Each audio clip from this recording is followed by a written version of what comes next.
Yo, yo, yo, yo, we are here. I am out of sync as usual. Let the OBS catch up.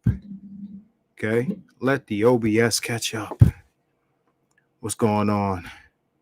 What's popping? I got technical difficulties tonight already. What's popping?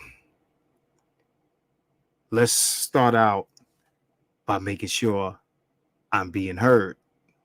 Let's start off with the audio. Audio check. Let me know. Audio check. Type that one. Type that one, peoples.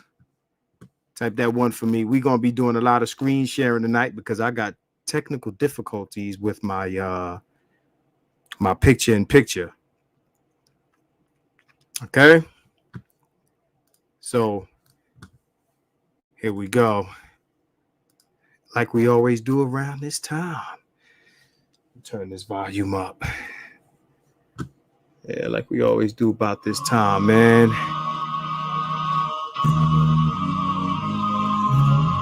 We clear my screen here. BGS is on right now, man. If I knew he was going on, man. Yeah, motherfuckers know I go live around this time. I don't be one to bump heads with nobody. Shout out to 318 Showtime. All right. Member to the channel. I know I got another member. I got to shout him out, man. I got two members. Two members to the channel. All right. Yeah, we doing the memberships now. So let me see. Let me see who my other member is. I'm shouting out members right now. It's part of the job. Eloquently petty, articulate ass holery. Uppity Negro swag. This is the Keep It 100 channel. I am Marcus Aurelius. We're gonna let this fucking computer catch up. This shit is killing me right now. I'm gonna shout out some super chats, man. In the meantime, all right. Shout out to my man Mike Ferg. He said, "Putting some in the collection plate."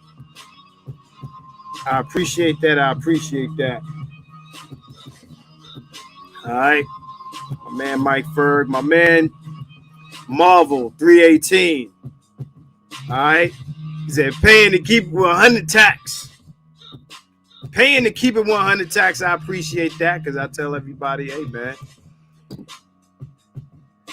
the best way not to have sellout ass niggas, coon ass niggas is to support the truth tellers. If it costs us to tell the truth, it's hard for us to tell it, man. You know what I'm saying? It's hard. It's hard, you know. It said the join button. The join button should be on the video somewhere. I mean, I've seen it on old videos. I don't know if it's on this video, but I know that it's up there. It's definitely up there, man. If you don't find it this minute, find it at some point. I told everybody, I said, you know, when it comes to this membership thing, man, we're gonna have there's gonna be some interesting conversation that's gonna take place on the member side. I already got my gunners coming to be down with me. Say your audio sound is a little hazy. I don't know if you're talking about the music or you're talking about my voice, but just bear with the delay that's happening right now with the video and the audio, it will repair itself as it usually does. We are here to talk about Black women's protected status, but I will run through some current events.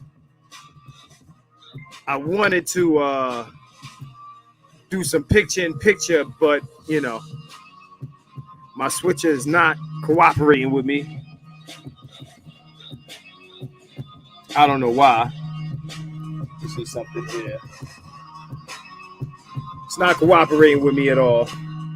So I guess that ain't gonna happen. So I'm gonna have to do some screen shares. We're gonna work it out that way. What's going on? Happy Friday, my niggas. We are in here. We are in here. It's a lot of shit that done happened this week, man. And I'm gonna try to talk about all of it.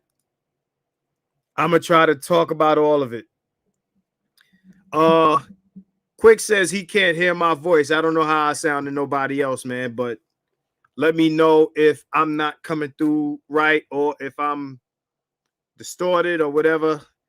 I'll turn the gain down on the mic a little bit. But yeah, man, a lot going on this week, man. These niggas is crazy. These motherfuckers is crazy, man. You know, I'm gonna try to I see you, Brandy. I see you sneaking into my live. You know what I'm saying? So I'm gonna try to go through these topics. I'm gonna basically touch on them in the order that I got them on the tablet here. All right. So first let's talk about, we're gonna talk about Kim Kardashian and Pete Davidson. Kim Kardashian and Pete Davidson break up after 9 months. 9 months. All that stunting, right? You stunted on your man, you stunted on the father of your kids, all that bullshit for a temporary motherfucker. For a temporary nigga. You know what I'm saying? This dude's gonna be pretty much in your life forever. And I'm talking about Kanye. But you stunted on this man for your latest. Your latest. Because as far as we know, I mean, you know, between you and maybe Amber Rose, that is the extent of Kanye's public relationships. But you've had a few, shorty. You've had a few. More than a few. And yeah. Call it quits after a few fucking months. 9 months. Didn't even last. You know what I'm saying? Let me share this with y'all. Let me pull this shit up. Because this is fucking terrible. You fuck with this loser ass dude, right? Loser. Straight loser, but you already know these motherfuckers are allowed to be losers. He said, let's look like Kung Fu Theater. Yes. Kung Fu Theater. Huh. On guard. Try my Wu-Tang style. Yeah, man. Inevitable. I don't know if it's him. I don't know if it's her. You know, but I mean, as far as I'm concerned, they both different. You know what I'm saying? They both different. So yeah. Kim Kardashian and Pete Davidson in relationship. Oh, I got a fucking ad pop up. See, this is why I like to get my tablet popping. Kim Kardashian and Pete Davidson in relationship. All right. So Kim Kardashian, comedian Pete Davidson have ended their relationship. A source close to the couple tells CNN. All that drama over this nigga. All that drama. Now you gotta make up with your baby father or your ex-husband or whatever. I mean, I'm trying to figure out. I wonder, is the divorce final? You know, is the divorce final? Is it final? Is it cemented in stone? Right? Said just in time for his new movie release. Oh, you think it's a promo. Nah, it's a wrap. Yay, keep it moving. Do not go back to this bitch. Leave it to be a wrap. Let it be over. Fuck that. Mind you, for all the you potential SYSBM guys, just realize that this man did swirl unsuccessfully. I mean, of course, he made a bad choice. We know he made a bad choice.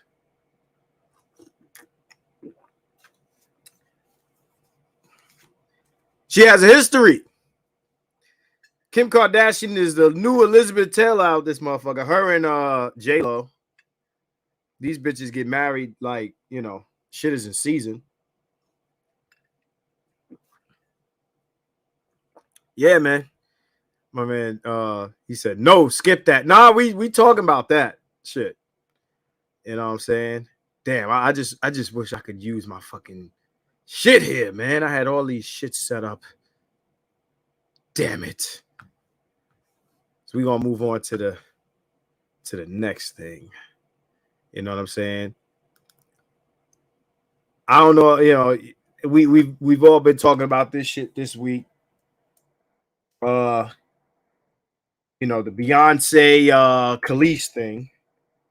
And I got motherfuckers on Facebook that want to argue this shit with me, right? So let me pull up. I'm just pulling up any article so we can see it on screen, right? All right. So understand this, right?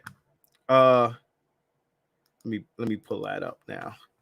Understand this. So I want to make it clear.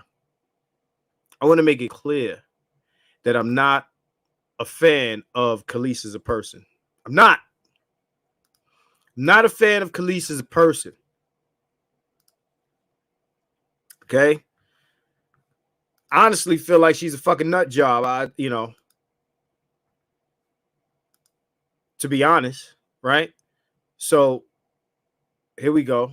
Here we pulling it up. All right. So it says, Beyoncé-Kelis drama is a window into age-old problem with the music industry. So I don't know what this is about, but before we check it out, I'm gonna say this, right? First of all, I'm gonna say this. Like I said, I'm not a fan of Kelis as a person. I think she's a nut job. Oh, I ain't even sharing this shit. Oh, it is. It's up. So I'm not a fan of hers as a person. Okay. Shout out to Micah the comedian, Jamfar777. Tim Fox, I see you. Shout out to Tim Fox. Tim Fox, I'm gonna be having some photography related content on the member side, man. You might want to jump in there. Shout out to Hassani, I see you. So this is what I'll say about this. First of all, as somebody who has studied the business of music, and yeah, I'm talking about me. I've studied the business of music in the 90s. I read a big, thick-ass book, studied all the legal aspects of the music business.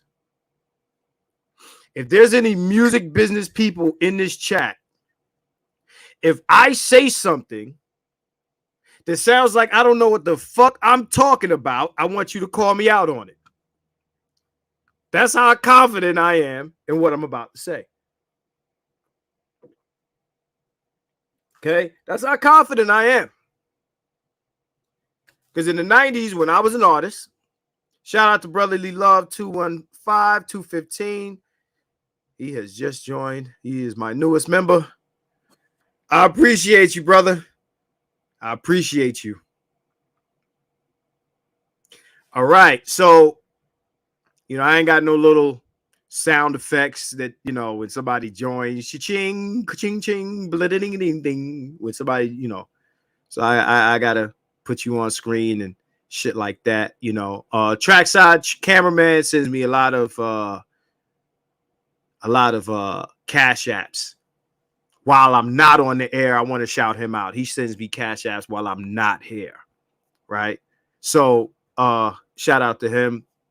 So yeah, shout out Brotherly Love 215. Shout out to Philly, City of Brotherly Love. Yeah. So anybody in the chat, if I say anything music business related, and I don't know what the fuck I'm talking about, call me out on it. Right? Call me out on it. K Dot, I'm gonna get to your comment real soon. So I want you to understand that. Oh, Diego, I can't do that. I'll get a copyright claim on every fucking video. I want you to understand that I'm the first to say that when an artist is complaining about being ripped off, right? Ripped off. Oh, did he rob me? This one or that one robbed me. I'll be the first one to say, get the fuck out my face with that bullshit. I have zero sympathy for artists whose contract was in English and they signed it and now saying they got ripped off. So let me say that first. So all that Mace Puff shit, I don't want to hear that.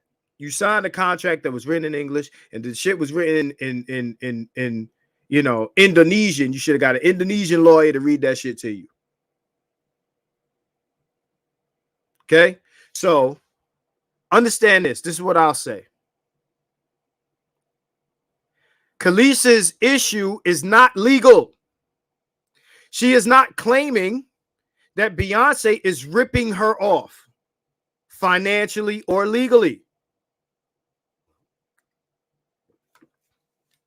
What she is saying is she's saying, as women in the industry and as artists, since you decided, you know, well, you're going to pay homage or, you know, flip and bounce my shit, you don't owe me any money. I don't have any rights to what you're using. And she said that because I heard her say that when she said it. I listened to her video. This is what Kelis said. Again, I'm not a fan of Kelis as a person. I'm not defending her. I'm defending what's right. Okay, so again, the bitch is a psycho, but a broken clock is right twice a day.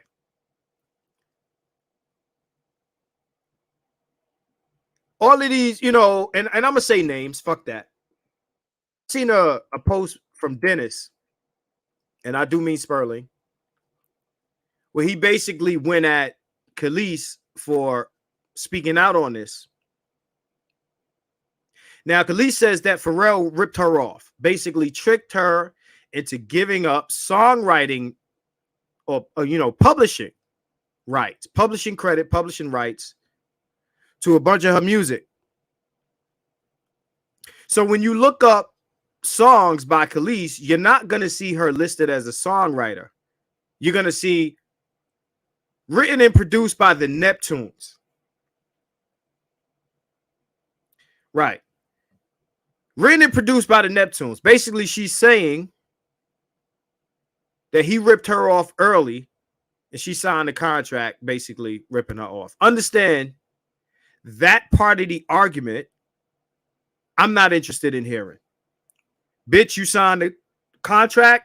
You did it to yourself. I don't want to hear that. Fuck out of here. You signed it. The shit was written in English, I'm sure. I don't give a fuck what the motherfucker told you.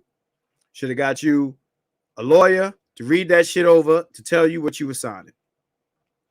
As long as we've been talking about the music industry from the early music industry, motherfuckers have been saying that this is a dirty ass game. Don't trust nobody, etc., etc. They've been saying that. Industry rule number 4080, right? Y'all know the rest of that. I ain't got to say the rest of it. I'm sure niggas are typing into the chat. Industry rule number 4080. I'm waiting for somebody to do it. If you don't know industry rule number 4080, you ain't been paying attention. But Kelis does not have a contract with Beyonce. She doesn't have a contract with Beyonce. So her issue with Beyonce is not a legal one.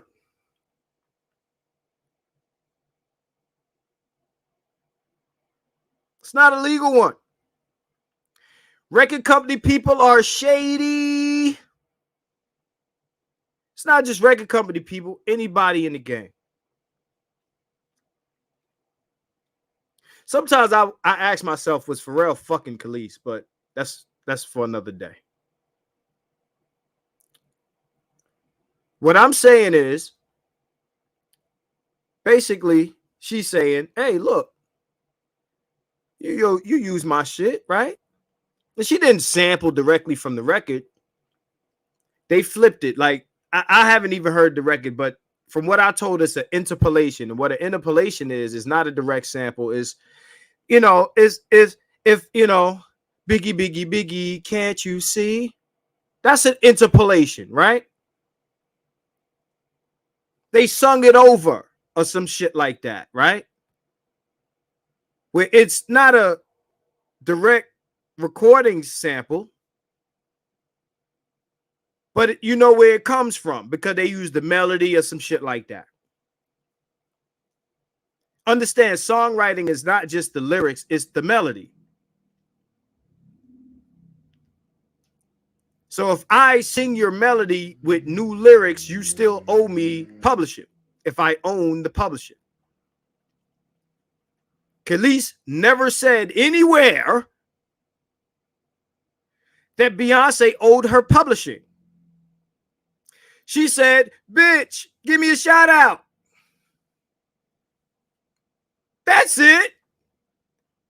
You're using something I created. Give me a shout out.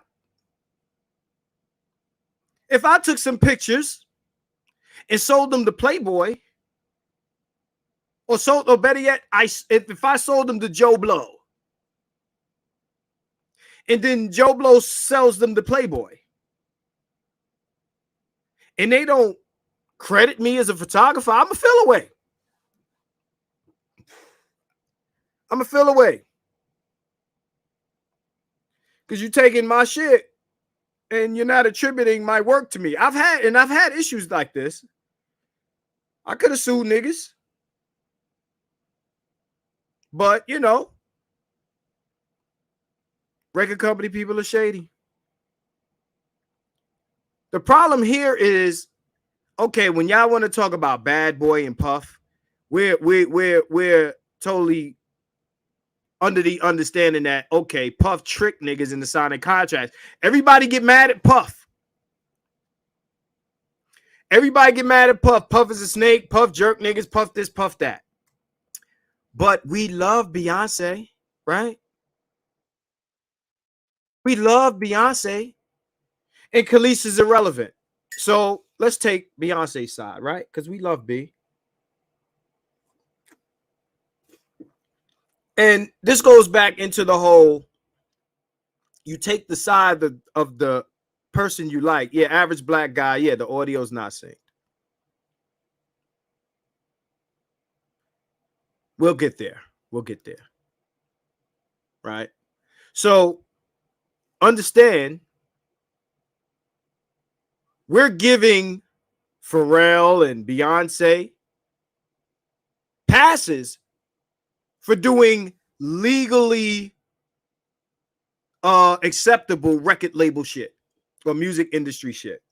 Usually, we side with the artist against the industry, and in this case, we're not doing that.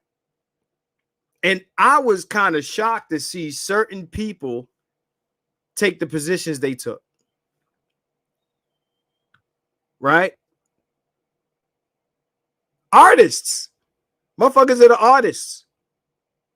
Some of the people are the same people who sided with Mace signing fucked up deals with Puff, But now it's Kelis should have been quiet. She would have got what? She didn't own any of the music. She didn't own it. Now, okay, her dumbass signed a contract. Okay, but again, let's not pretend that B reached out to Kelis and offered her some shit that she fucked up. This is what Dennis said. Dennis Sperling. He said, "Oh, if you were smart, Kelis, you would have kept your mouth shut and she would have gave you credit." Nowhere did Beyonce give or attempt to give, and prove me wrong if you got it, if you got proof of it. Nowhere did I see did Beyonce attempt to give Kelis songwriting credit on this record. She just removed the thing that Kelis was talking about. She just removed it.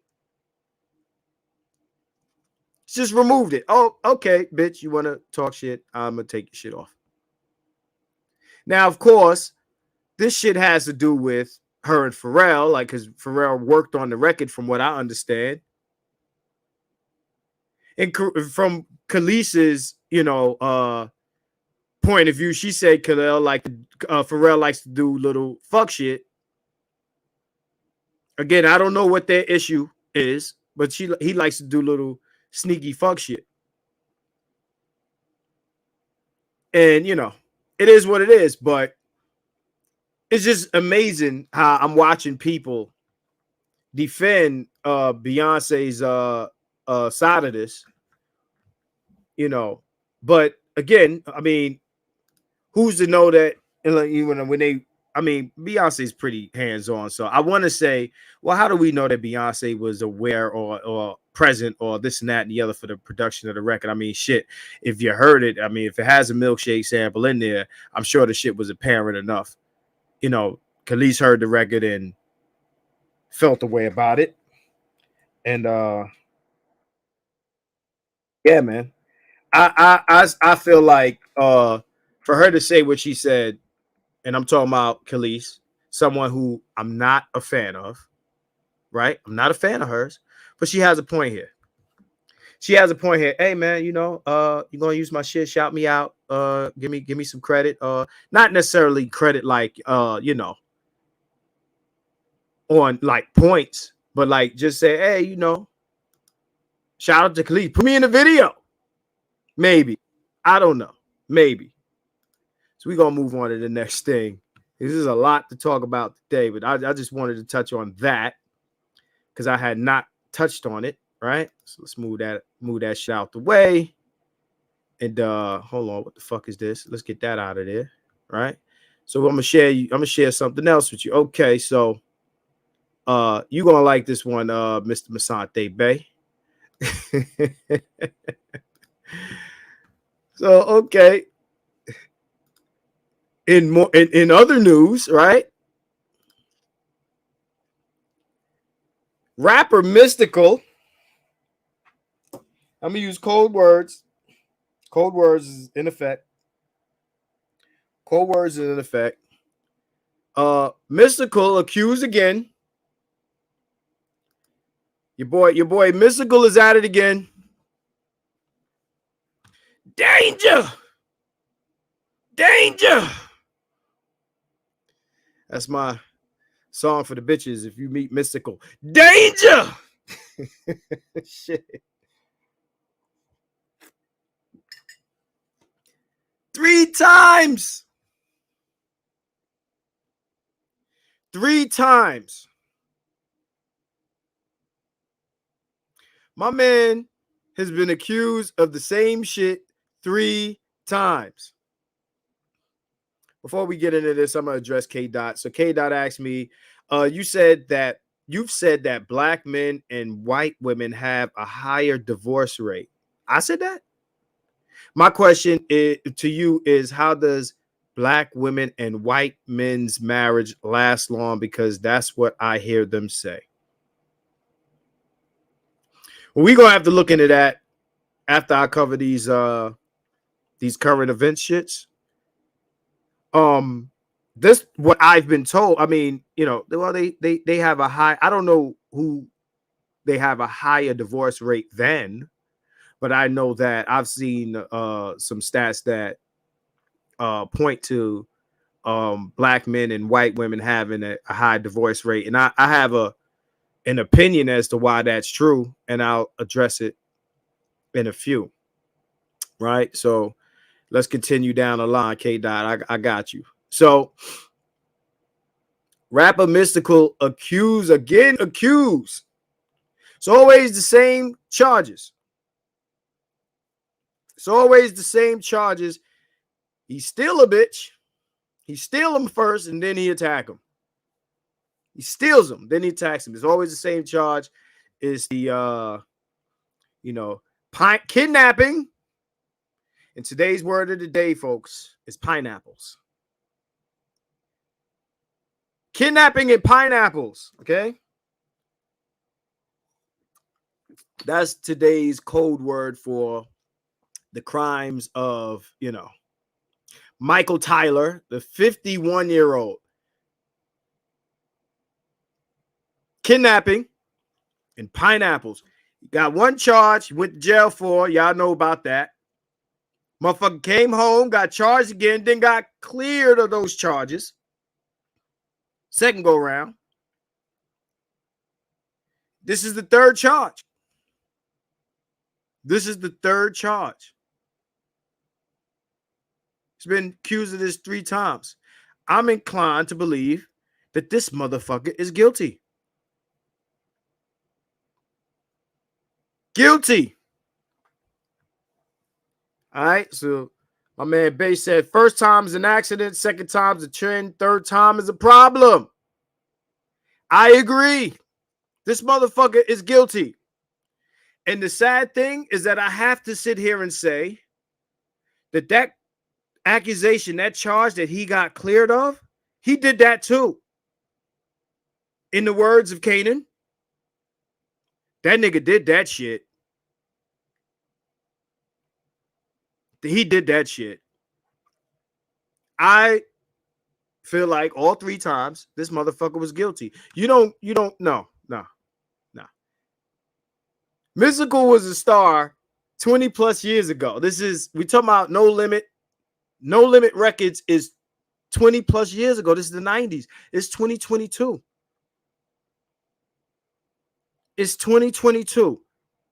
So, we can't use the narrative. Oh, she's lying on him because he's famous. And nah. I don't know who the victim is, but I would imagine that this person, this female person, is not our age. She's probably younger, too young to know who this motherfucker is to the effect of thinking, well, he's that guy. You know what I'm saying? So Keep It 100 channel says that motherfucker's guilty. No, there will be no defense, no weave arounds, none of that shit. I do not do brotherhood of failure shit here. That motherfucker's guilty. Jay Daniels, shout out to you for the super chat. The government does not keep statistics on interracial divorces. Black men do not have higher divorce rates with white women. Interesting.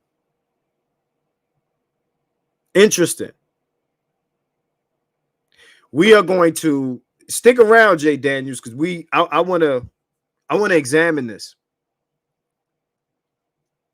I'm not going to pretend to know. So as we move forward on that topic, I'm going to be learning with the rest of y'all. I read some shit that says XYZ, but again, I am a skeptic. I am into, okay, well, where does this information come from? Because it does sound like something that they would, have a agenda in trying to not make happen, right? So again, it's something to explore. I'm down with it. I'm down with exploring it, right? So let's move on to the next topic. Okay, right. Let's Let's do this. Hold on. Let me bring it up. Y'all got to work with me because shit, my motherfucking shit. I had it all planned out, man. I had it all planned out. So let me pull this up. We gonna go into Brittney Griner, y'all. And we gonna be here a while. We gonna be here a while, man. We gonna talk about Brittney Griner. Okay. And as you all know, Brittney Griner is doing 9. It's doing 9 years. Hold on. Fuck out of here. Let me get this screen up. Hold on. Bear with me. Talking about Brittney Griner. Okay. Jay Daniels, I see you. Give me 1 second. So let me pull this up.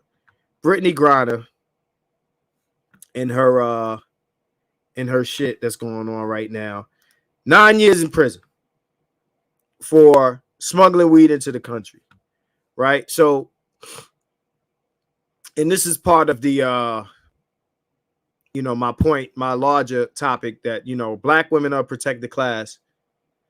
And, I got my homegirl Brandy in the building. She probably doesn't think so.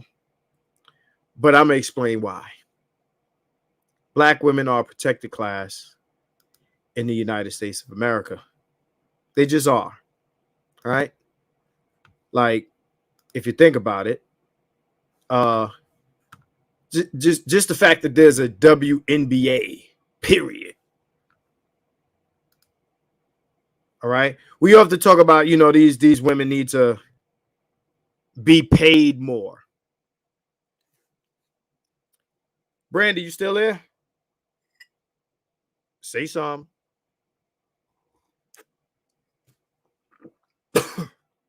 WNBA star Brittney Griner sentenced to 9 years in a Russian jail for drug smuggling. Drug smuggling. That's what she did. Drug smuggling. Jay Daniels said BGS did a whole podcast on this years ago, destroying this narrative. I'm definitely going to shout him out on this. If he pops up in the chat, I will interrupt this topic to bring him in because, BGS be in and out.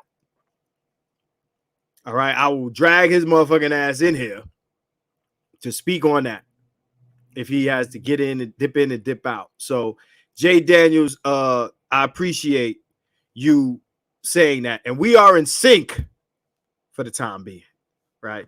Look, this shit is already wavering. But yeah, I appreciate that, Jay.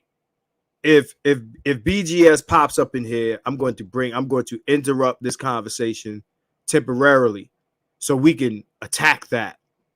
Shout out to Jay Daniels and K Dot for asking the question, because that will be some information for me. But let's go into Brittney Griner. Smuggling drugs, 9 years for smuggling drugs. Oh, the outrage, the agony. I have a MSNBC article on my tablet, right? So I'm going to read from that. So this was my picture-in-picture that I was going to have on here, but my fucking shit is acting up here. So I'm going to read this. Okay? Brittney Griner has been abandoned by the NBA stars who could help her the most. That's what this says. Brittney Griner is abandoned. So basically, the NBA star does say WNBA, says NBA. So where are you, LeBron? Where are you, Garnett? Steph Curry, where are y'all? Y'all should be helping Brittney. Y'all should be supporting her in her time of need. So you're ashamed the NBA players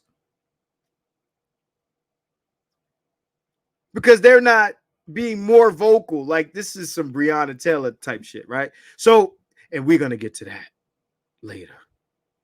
Because there's been an update. So it's not enough that the NBA players' money goes to the WNBA so these women have a job in the first place. If the WNBA was any other business, they'd be out of business. Only in America do we create and run businesses in the red for women. There's a whole feminist movement in Hollywood right now that got movies flopping. Remember, at one point, you couldn't have too many black people in a movie because the first thing they would say, well, you know, these movies don't make money. Well, shit. These feminist movies ain't make. Look at Thor, Love and Thunder. $250 million budget. That's a production budget. That's a production budget. That doesn't include marketing. So you add the production and marketing, you get 600 to 625 mil to promote Love and Thunder globally. And, you know, diehard Marvel niggas and liberals and, you know, the fembots are saying, it made $600. That's break even, you stupid motherfuckers. That's break even. Shout out to Jay Daniels. This is very flattering post here. You are easily one of the most underrated black men on social media right now, and I salute you. I appreciate it. I appreciate it.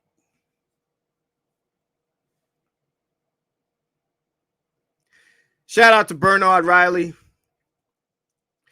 Bernard Riley wants me on his show. He shouted me out today.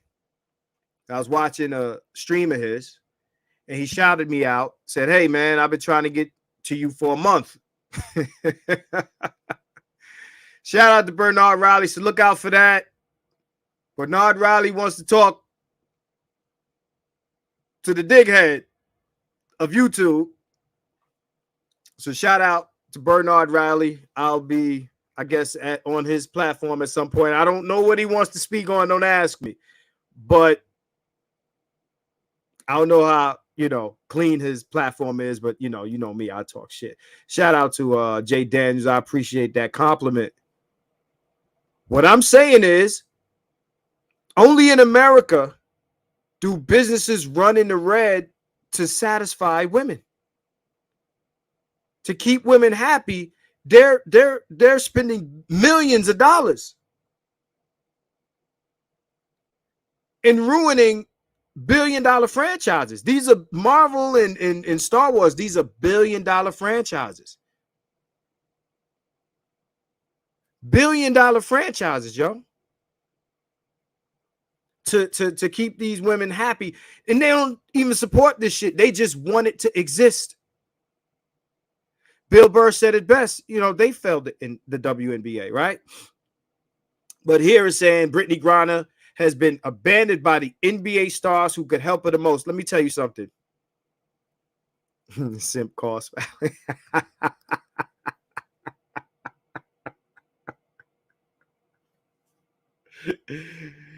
Yo, dog, you fucking me up here, man.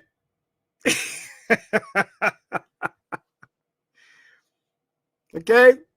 And bit of truth, he says something that I said on Facebook. Black women are in a protected class in Russia. They ain't a protected. You can't expect that shit that plays over here to play over there. Right? So let me show you something. Let me show you something, right? So look, let me stop that. Look, let me pull something else up. Okay? There's some people might not have known about. Okay? So we're gonna pull this up. Hold on. Where is it? Here it is. Here it is. So here it is. Shout out to Daphne Ford Sutton, right? Daphne Ford Sutton, right? She touched on this. This guy's name is Marc Fogel. Marc Fogel is an American teacher. He's in a Russian jail. Guess what for? Medicinal marijuana. Medicinal marijuana. So, I got motherfuckers debating me on Facebook talking about, this is a race and gender issue. This motherfucker is white and male. How about this? They don't play that shit there. Maybe it's that. This American teacher also sits in a Russian jail, worried nobody cares. Right? So let's go into Fogel's plight parallels a similar case that has played big on news websites, led cable newscasts, and prompted White House pronouncements. The trial of WNBA basketball star Brittney Griner, who was also arrested for attempting to enter Russia with a small amount of medical marijuana. So, so I had someone, I don't know if he's in the chat. I don't want to say his name if he doesn't want me to. So this guy came in with a small amount. He didn't come in with pounds and ounces and kilos. He came in with a small amount. Now, I don't know what his narrative was for coming in there. But what I do know is he's not a black, female, gay person, right? You're like, well, if you're going to dispel the narrative that this is about race and gender, you have to show a pattern. Well, motherfucker, if you want to raise the notion that it is, how about you do that? How about you do the same? Hold yourself to the same standard of criteria. Okay? They're not playing that shit over there. Understand, Americans, newsflash. That ain't America over there. When you go over there, you got to do what the fuck they do. When in Rome. They're not playing. So now they're talking about trading a fucking arms dealer for this bitch. An arms dealer.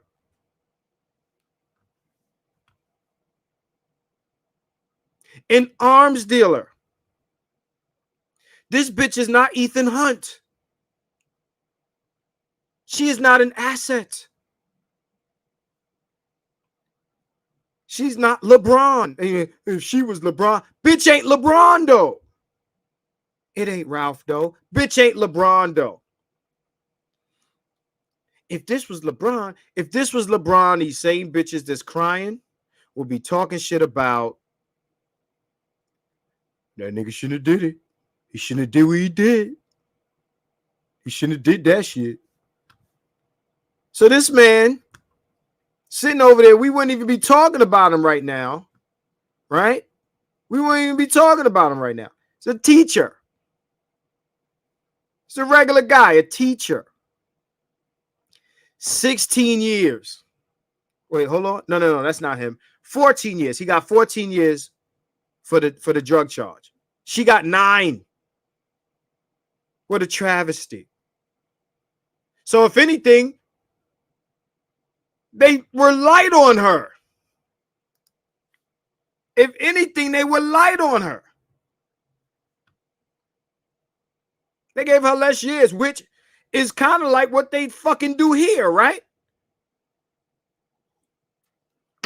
Imagine they gave her less time than everybody that's in jail for the fucking same charge and be like, this shit ain't fair. So basically, you wanted preference for the bitch. You wanted preference and she didn't get preference and you mad.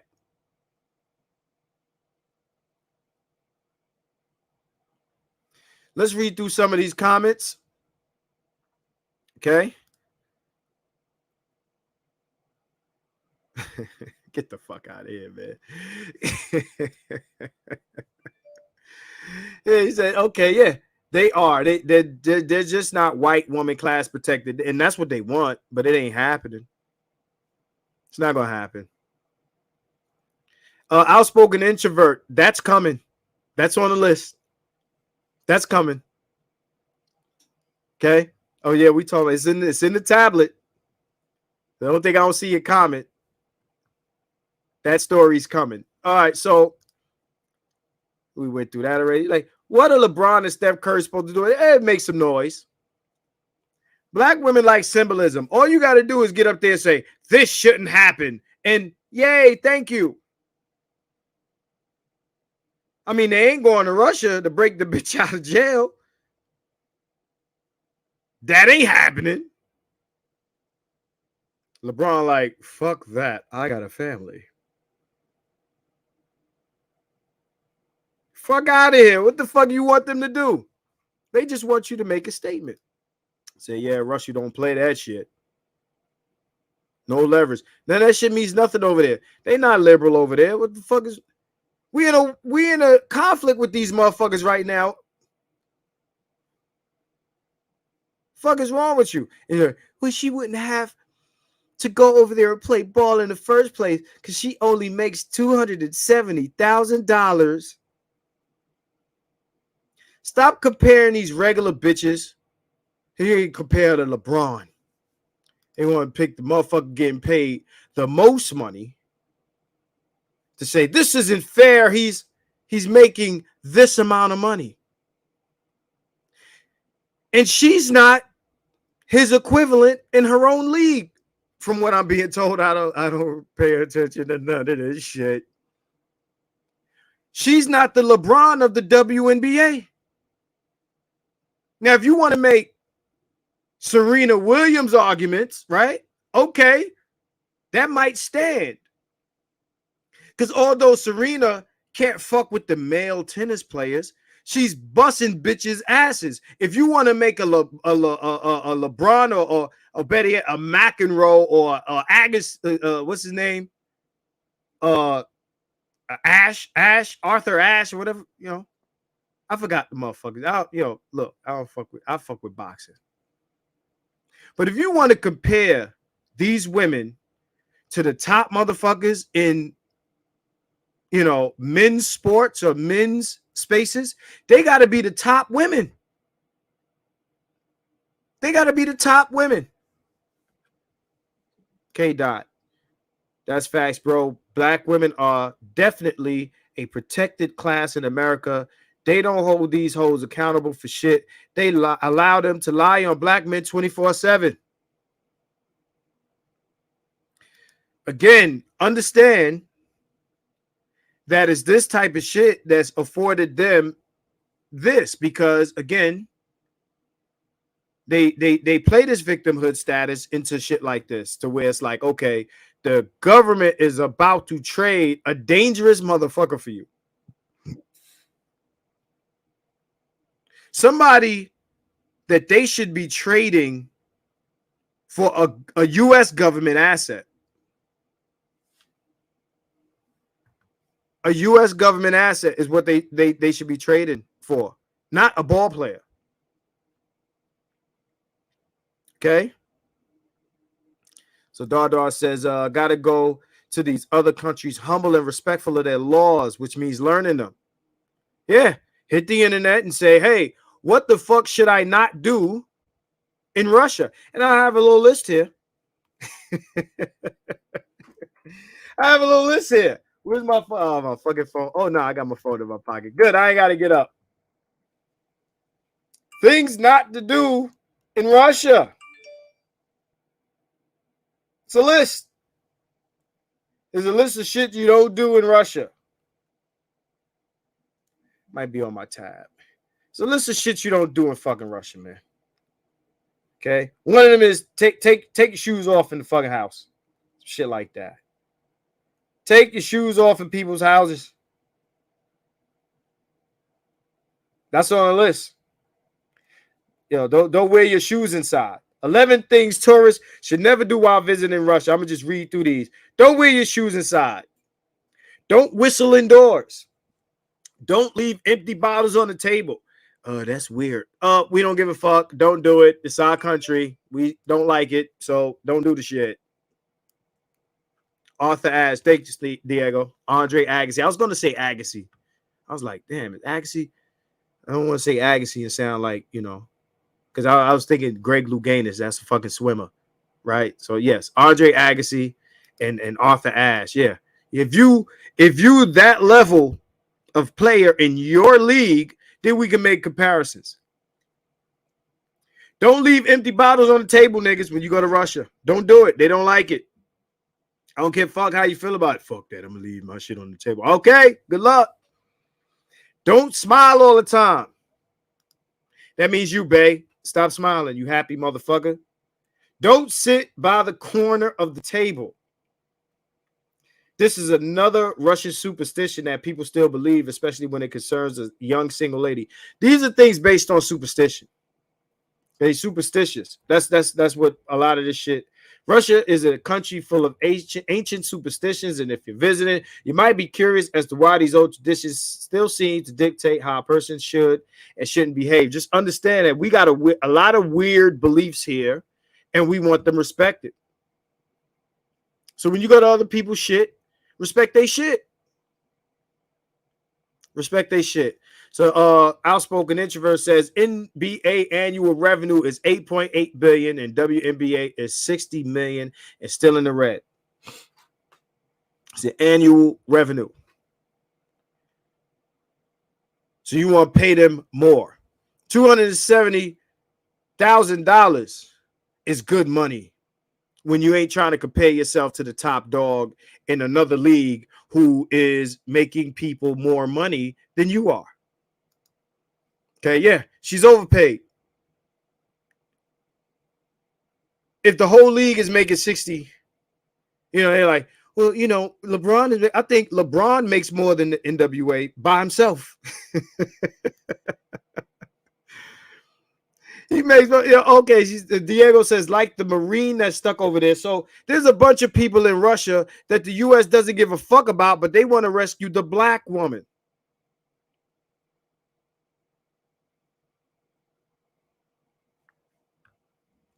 He said, yeah, don't leave empty bottles, even if it had vodka in it, and they love vodka. Just don't do it. So I agree with BGS that she probably took it for granted that she'd be good because she's done it before, crapped out this time. Of course. This ain't the first time. This is your first time getting caught. Understand this, right? You're a fucking ball player. You work there. You know the laws regarding weed. If you smoke weed and you fuck with weed, 9 times out of 10 what the laws are regarding weed. Everybody here that smokes weed knows the laws in their state regarding weed. It's a chance you take. Understand this. If this motherfucker didn't want any problem because he's like, it's medicinal weed. I have medicinal needs for this weed. Well, bitch, why didn't you go to somebody official and say, hey, look, I got this issue. I got some paperwork here from my, physician saying that I need this shit. Who do I need to talk to so that I could bring this shit with me because this is what the fuck I need? Mm-hmm.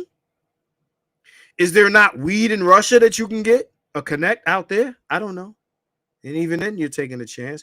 Well, why bring the shit on the plane? Why take that chance?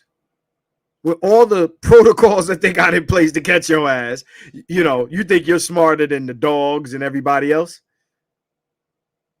Right? And she ain't going to be the last one to get caught going over there with weed. But all the motherfuckers going to stay in Russia. And her ass gets to come home. Black women are a protected class in America.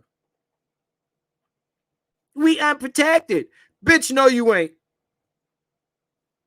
No, you ain't. No, you ain't. You aren't unprotected. Damn, I was going to play this video for y'all. It's a bunch of studs singing Free Brittney Griner. Turn this shit up. Hold on. Do this shit the best I can. This is going to be some real bootleg shit. I'm going to just show y'all my tablet and hopefully y'all can hear this shit, right? So these chicks. All right, let me pause that. Just I don't know if that's a motherfucking copyrighted song or whatever. I never heard it before, but yo, like you see, did you see that shit? Did you see that shit? This is let me. I'm gonna turn the sound off. I don't know if this is somebody say young MA. Look at this shit. Look at the crew. Hold on, let me turn down the brightness on this shit so y'all can really see it. Look at the crew here.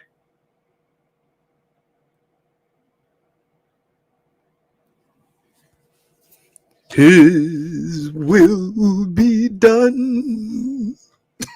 Trouble of the world. Get the fuck out of here. Oh my God.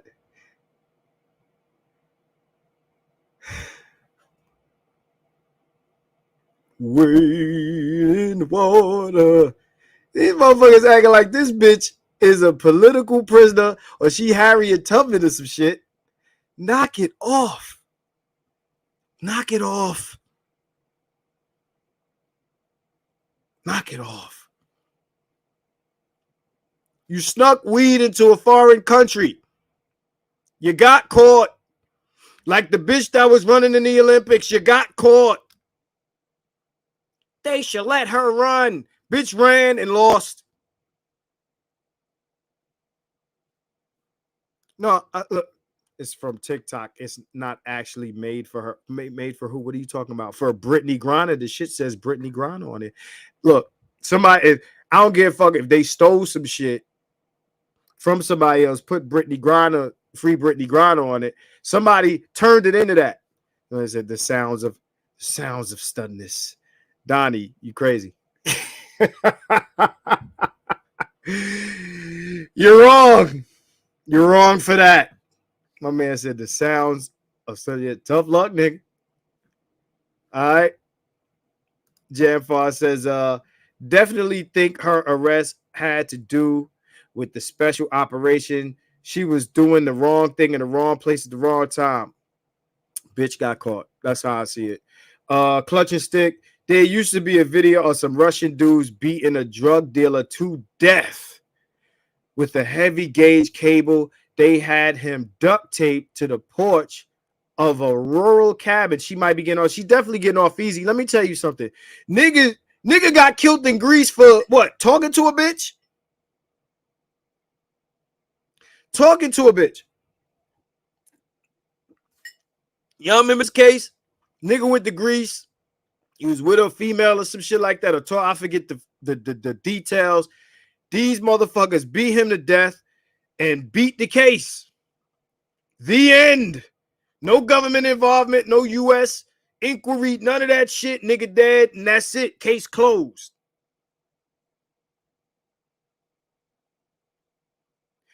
Black women are a protected class in America. Now, of course, shit happens to black women because niggas ain't Batman. Niggas ain't Batman. So hold on. Let's bring up another news article, right? Right. So we're gonna go somewhere else with it. Okay. Hold on, give me a second.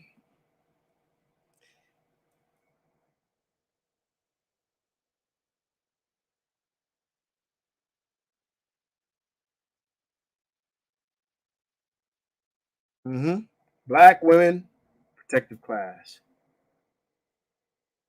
Let's see. More proof. More proof. Okay. Okay. This is where we going with it. So let me share this screen here. Right. Share this one here. Let's get it. So let me see it pop up. Let me slide this up. So okay, here we are. And some people might have touched on this shit already. Experts say student debt forgiveness will help black women.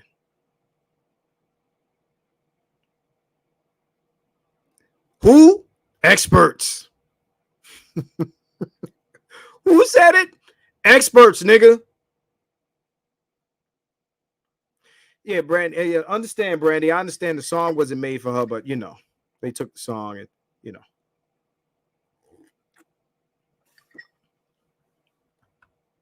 Experts say student debt forgiveness will help Black women. Because we got to help Black women. Because they unprotected. They need protection. Let's get this shit out of the way. They need protection. This is blackenterprise.com. Get the fuck off the screen.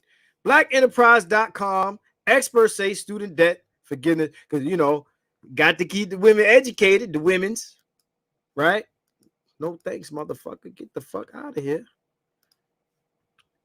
So let's read this a little bit of this.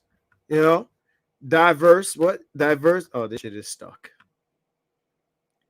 Diverse education reports panelists at the webinar address the disproportionate financial and mental burden of student debt on Black women and how it affects their physical and mental health and their families. According to the Educational Trust, Black women owe an average of student debt $38,000. $38,000. That's how much Tierra Marie owes 50 Cent. The bitch ain't pay him yet. After earning a bachelor's degree and $52,000 after earning a graduate degree. Additionally, Education Trust says that 12 years of starting college, after 12 years after starting college, Black women typically, what? Oh, look at this news. This has just popped up. Black woman wanted for shooting. I wasn't even looking for this. Anyway, after earning a graduate degree, they owe $52K. Additionally, Education Trust says that 12 years after starting college, Black women typically owe 113 of their student loans, while every other demographic can pay off some portion of what they owe. Let me, don't even get me into, this,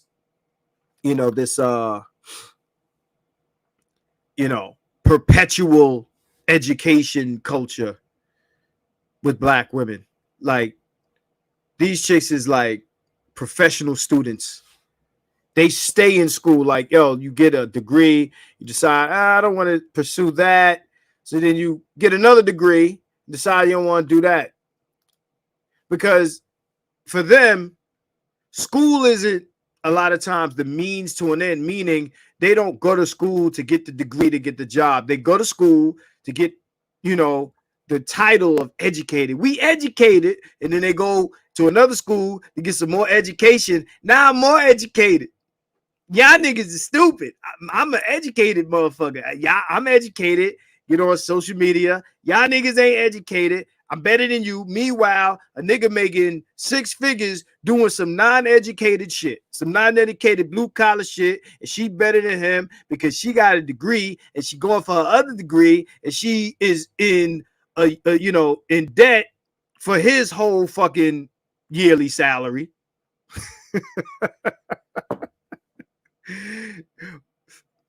But y'all niggas is stupid. I's better than you. I's got a degree. You ain't even got a degree. $250,000 a year, man.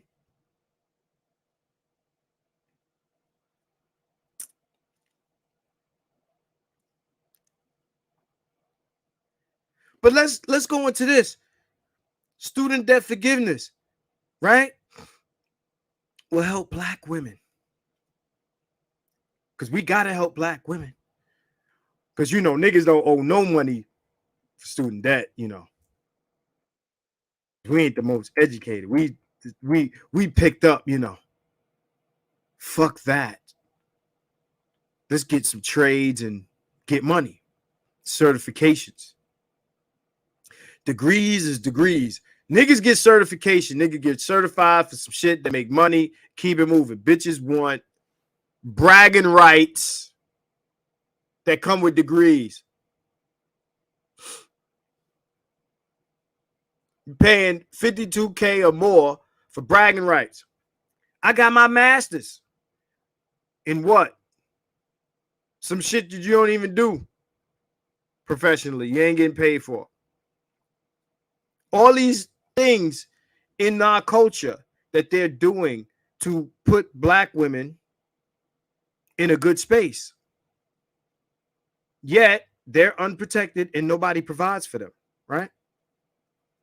The provider male is dead. Said it to you. Dave Tao, shout out to Dave Tao. He always jumps in the chat, says the provider male is dead.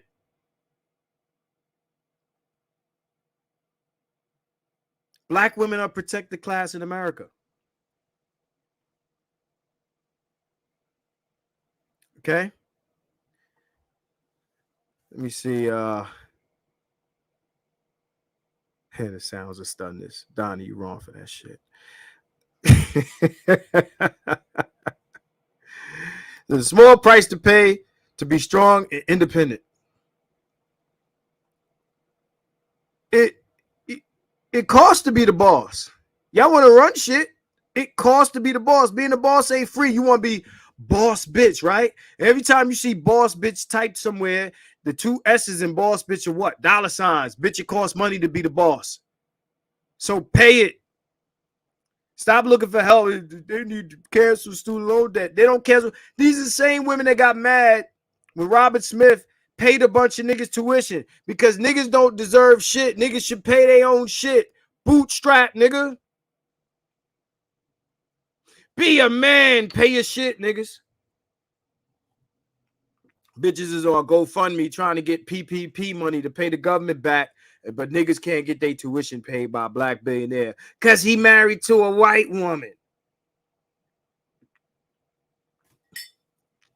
Black women, protected class in America.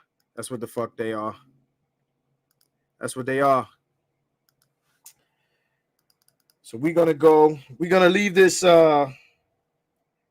this topic, right? We're gonna go into another. Let's see here. All right, I'm gonna bring up something else, right? More current events. So in the meantime, while I bring this up, right, what I wanted to speak on, and that's an upcoming thing, right? I wanted to speak on flying bitches out, and I will be playing that video. Flying bitches out, right? I had a conversation. I think it was with Brandy earlier this week. Flying bitches out. So before we get into that, okay, so let's pull this up. Gonna share this screen. Let's do it. Stop that. Get out of here. Help black women to pay off their student loan debt. Niggas need to stop looking for handouts. But let's pay off black women's student loan debt. So here we go. New York McDonald's worker dies after being shot in the neck. After argument over food.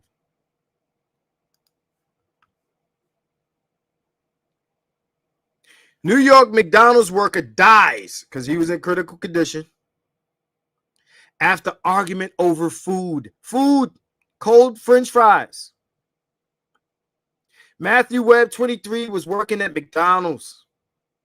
You know, the motherfuckers will argue with me, say, these motherfuckers don't deserve no money. They're working at McDonald's. They got to deal with the public. This shit is life-threatening, man. Got into a verbal argument with a woman. And then things escalated when her son got involved. Let me change my battery. Diego, don't say a motherfucking word. Still haven't gotten that cord. Things escalated when her son got involved. Right? So basically, she got some cold fries. And then She got into an argument with the motherfucker over cold fries.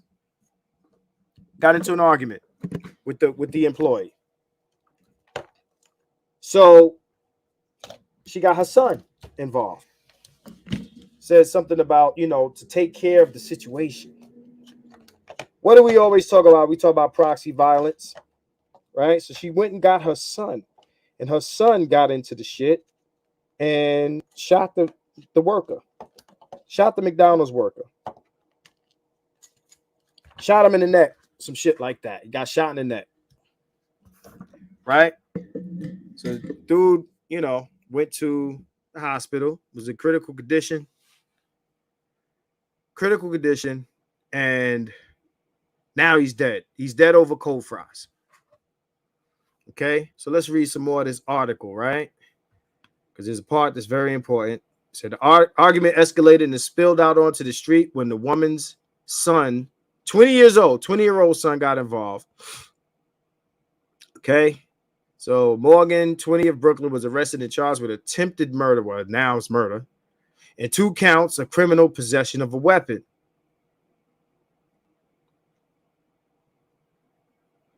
So Camelia Dunlap, 18, also of Brooklyn, was taken into custody, charged with 2 counts of criminal possession of a weapon. It's not immediately clear what Dunlap's involvement was in the incident.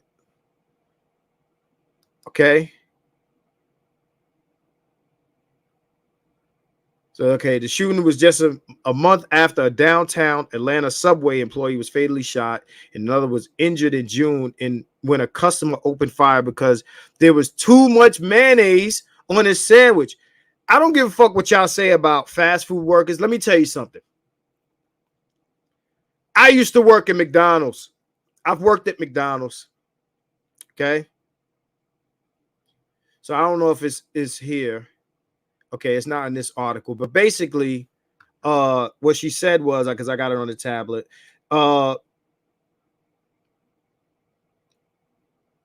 it started when a customer whose sources told CBS she was angry her fries were cold, approached the worker, identified as Matthew Webb, started arguing with him. The argument moved outside. Sources said the woman called her over her 20-year-old son to, quote unquote, take care of the problem. He then pulled out a gun and shot Webb in the neck. That's what they said. Allegedly. Right? I don't want no Tasha K problems. I say allegedly because I wasn't there. That's what they said. Okay? I am not gang. I do not gang bang. That's what she said. That's what she said. Okay, Webb was rushed to a hospital and the son was taken into custody. Cold French fries should not result in a shooting. At the end of the day, is gun violence all over this country, particularly in this city. Let me tell you something. I used to work for McDonald's. Okay, no disrespect to nobody, but disrespectfully, I'm gonna say this. I used to work at McDonald's. And if you think that these motherfuckers should be paid some little bit of money because, a motherfucker didn't get a degree to work at McDonald's and it's fast food and a grown man shouldn't be working there, some stupid shit like that, then fuck you. You ain't never worked at McDonald's. You shouldn't be talking shit. I worked at McDonald's. That shit is not a fucking game. The shit is hard ass work. And for those who say, well, grown men should not be working at McDonald's. Okay, so tell us what school age kids should be serving you lunch on a Wednesday when they should be in school. How does the place open during the week when kids are in school? Explain how that works in reality, since the ideals of where grown men should work spill into real life for you. Okay? Shit gets real at the fast food restaurant over bullshit. Fries, my drink. Anybody can walk in McDonald's. There's nobody. Anybody can walk in there. This ain't the fucking bulletproof glass shit. This is face to face. You can reach out and touch me. Motherfucker had to beat a bitch ass with a metal rod. We all know that story. I would have did the same shit. Don't jump over this counter fucking with me. I'm just here making my little money. I'm mad I got to work here and you coming fucking with me. There's a woman who went and got her 20-year-old son, who I'm sure, he was acting in self-defense. This motherfucker had priors. She knew this nigga was a thug nigga. That's why she went and got him. BGS Sidmore is in the building. BGS, I need you right now. If you got a minute, it'll take a small minute. Okay, J Daniels, K Dot, he's here. BGS, I need you for a second. Are you able to jump in for a hot second? We were speaking on something. But yeah, McDonald's is not a fucking game. There's McDonald's in the hood. A lot of hood niggas coming to McDonald's. Okay, BGS is willing to come in. I'm going to put this link out. Just understand, if your name is not BGS, do not hit the link because I'm going to ignore you. If your name is not BGS Itmore, do not hit this link because it's not going to work for you. Okay? So I'm going to put the link in the chat for BGS Itmore, because he is going to speak on what we were speaking about earlier. Let me take this down for a second. He's going to speak on what we were speaking about earlier. He's going to educate me and possibly a few others on what we were speaking about. So let me add him in here. What's going on? Go ahead and say it. You go ahead. What's up? You ain't shit, but that goes without saying.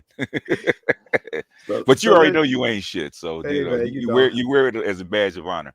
Yeah, I do what I can when I can, man. Every time I see one of them posts, I say Marcus ain't shit anyway. So hey, what do I expect? Hey man, this is fucking Bay, man.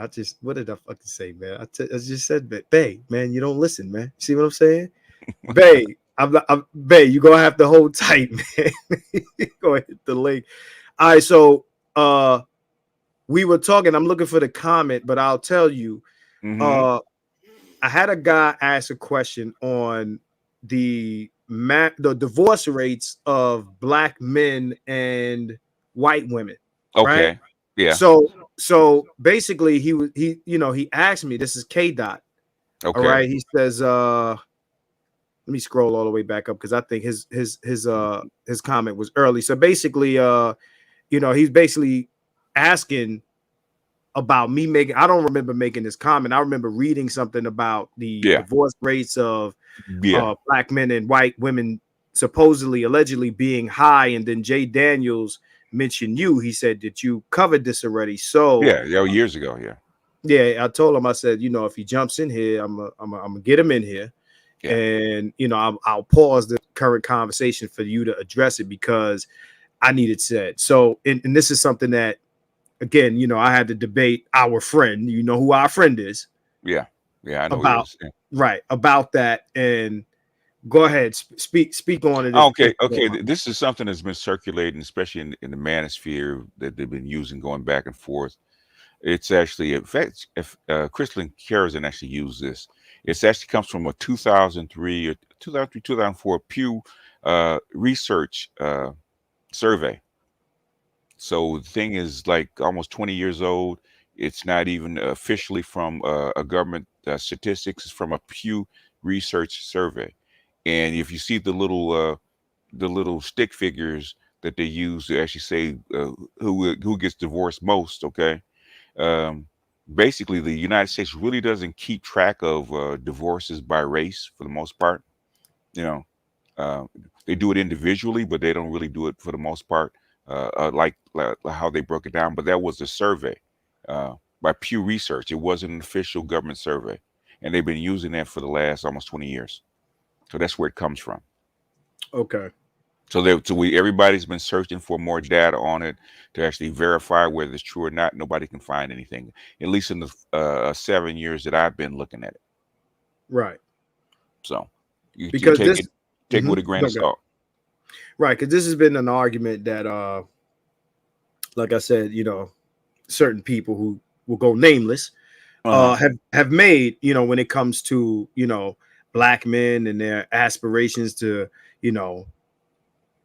date out, marry out, things like that. So they use that to say, well, these are the numbers. So of course, when somebody says something, I'll look it up, and I came up on that, and but yeah. That's it. But it all points back to the same survey. And one guy, I think it was a guy, one guy took the Pew Research survey, and he made this infographic out of it, and they've been using that forever. But nobody has come through and actually verify and see where the numbers come from. Was it a government survey? Was it government statistics? Has it changed in the almost 20 years that it was first put out? And basically nothing, but they keep using it. Well, anything that supports. Yeah. One thing we do know is that the divorce rate for black men, the divorce for black men is actually lowered. Because they actually did it by race as far as who files for divorce, and black women file for divorce at the highest rate of any group of people. White women second, black men third, and then of course last is white men. If of the four major groups. Now that I have seen, and that is a government study, and that is a government statistic. Right. So there it is again. I learned that today because I had nothing. I see stats, man, and not to say that I just inhale every stat, man, but I saw that, and I didn't have anything to counter. Yeah.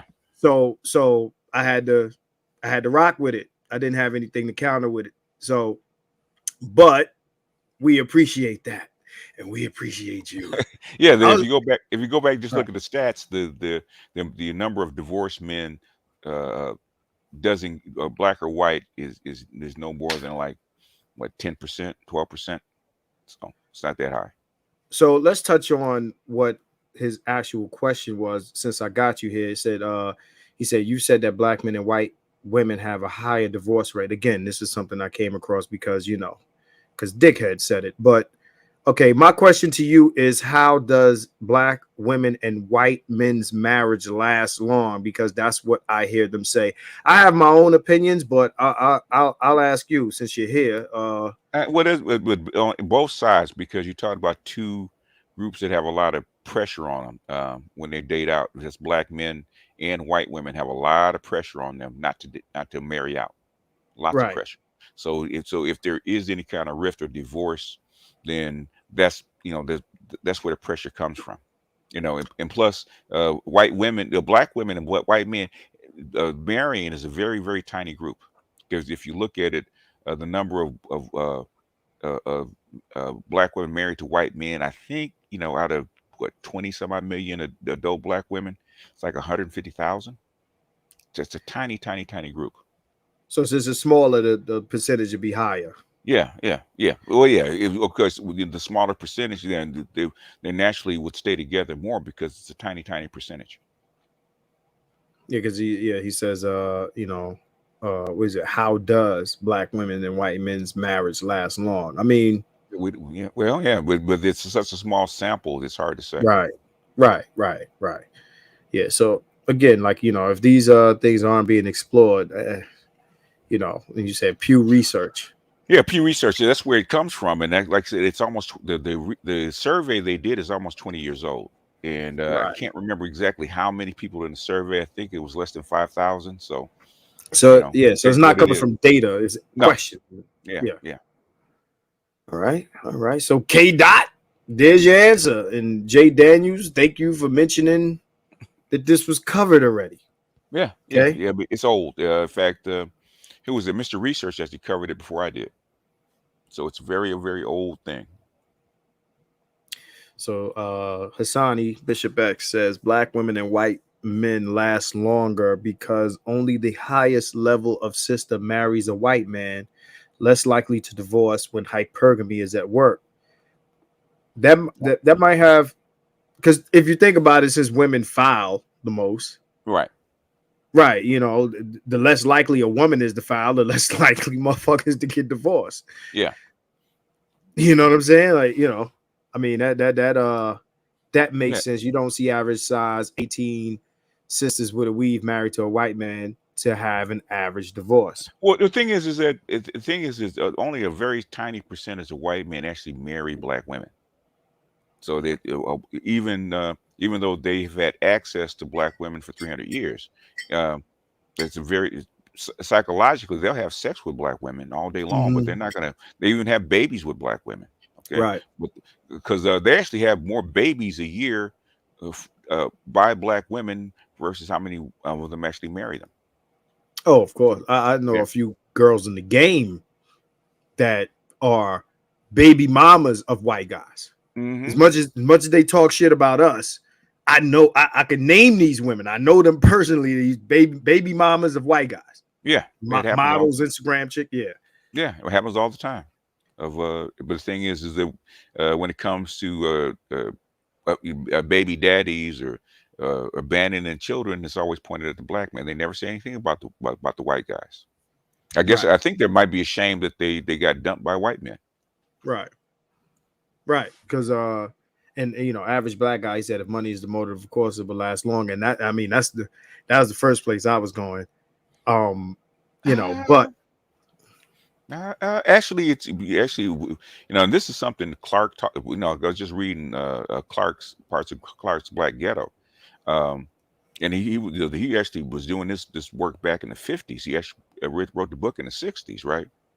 Which is what the mhm, Monahan reports. Part of the Monahan report was actually based on his book, and he's saying that back then, middle class black women aspired to marry white men. Aspired. It was an yeah. aspiration of theirs.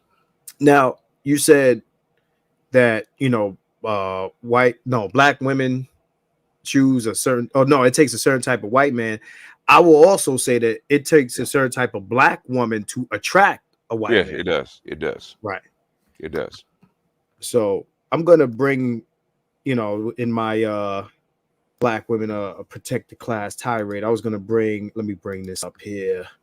So hold on, let me bring up this current news here.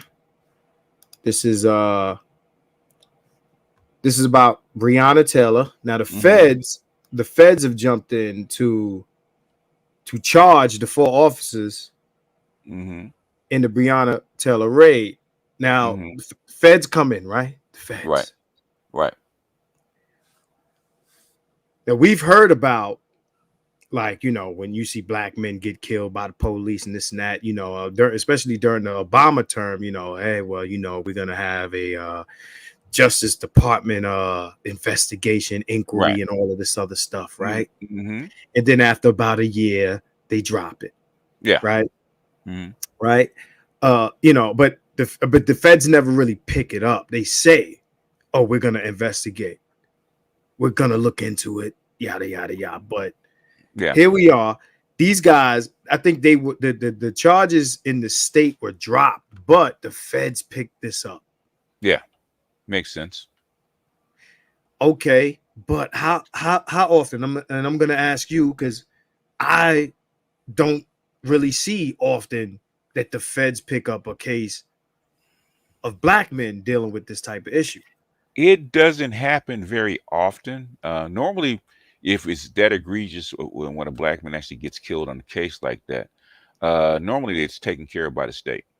Nine times out of 10, those people get prosecuted by the state.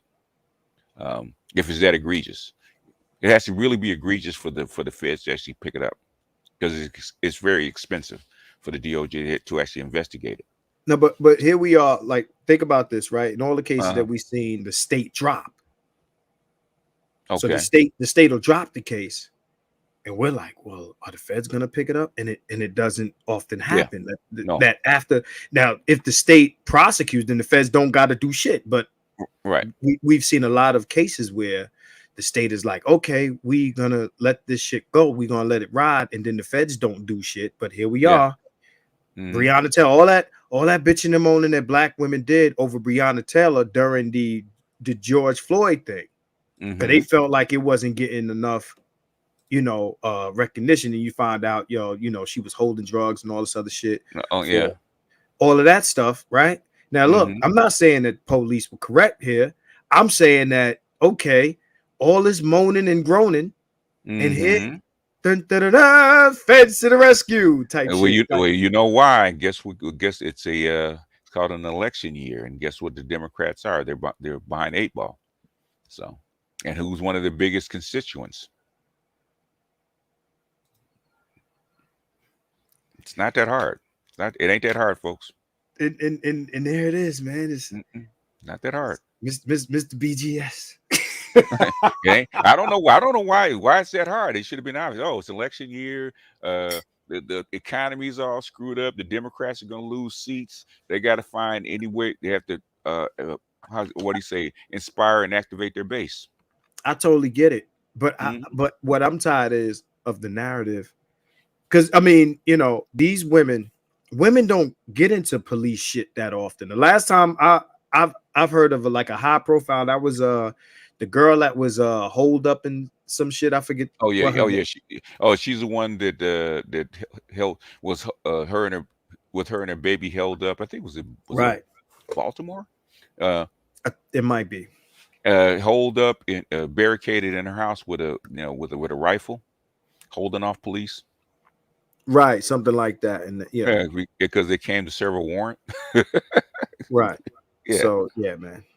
So yeah, man. This it gets old after a while, right? You got a white guy trapped in Russia with a bunch of other people. They're getting the black woman out. They're looking to reduce black women's student debt. They're getting stipends and all of these things.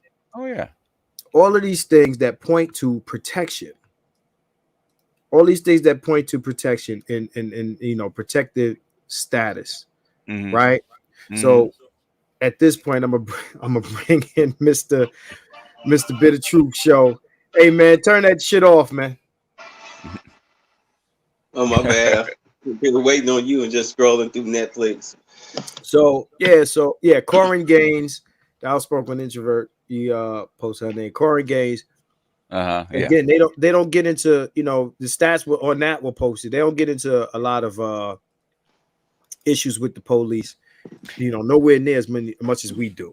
No, yeah, she kept an ongoing running battle with the police, man, for years before they finally tried to serve a warrant to her. And then she. Oh, you mean the chick with the cardboard license plate? Yeah. Yeah. In all honesty, that officer should have just arrested her, but he didn't feel like dealing with her and the paperwork. And he probably looked at it like she probably just having a bad day. He's dealt with enough black single mothers in his career to, every now and then you run into a nut job and you're like, you know what, fuck it. I'll let him off with a warning. Let him be somebody else's problem. And this is what happens. They wind up either dead or locked up, just like their male counterparts. But I think to a degree, cops, like how we might see cops going out of their way to not arrest white people. I think to a degree they do that with black women. Yeah. Yeah. So I mean, what happened with her is, I guess, maybe an extreme case of whoa, like we got this is getting out of hand type of shit. Right. I mean, think about it. Do you really want that in the back of your patrol car on the way back to a station? I mean, if you would have to put a spit bag on her and everything. Oh, that's fine. They do it for everybody else. My thing is, I wouldn't. That's not the argument I would make. What I would say is, look, if she's dangerous, she's dangerous. But what I'm saying is, I think that's one of those cases where it's like, okay, we couldn't do shit else. We had to shoot it up. Because I think they go extra hard and extra far to not shoot women and not shoot. Yeah, they do. People. They do. Yeah, because I mean, the boyfriend, they let him out. He got out alive. He got out of that shit. He got out. Yeah, he took his baby and climbed out the window and surrendered. Exactly. Like, hey, that's her up there with that shit. I ain't want no parts of it. I surrender. Yeah, they're gonna shoot him first. He knows that. Right. He came out waving his white drawers above his head on the stick. So Blexit the community. Blexit, I like that screen name. Blexit the community. Yo, these motherfuckers. Crazy. No, but Marcus, there was more about that McDonald story that article left out. All right, so Pink Book lessons talked about. All right, hold that thought because we'll get right into it. I would just want to read these comments. Corey Gaze was another goofy too. She should have just shut up and complied instead of trying to be or pretending to be Sister Soldier and failing in the process. Jarvis says it's an election year, and they know how easy it is to fool black women into keep voting blue no matter who.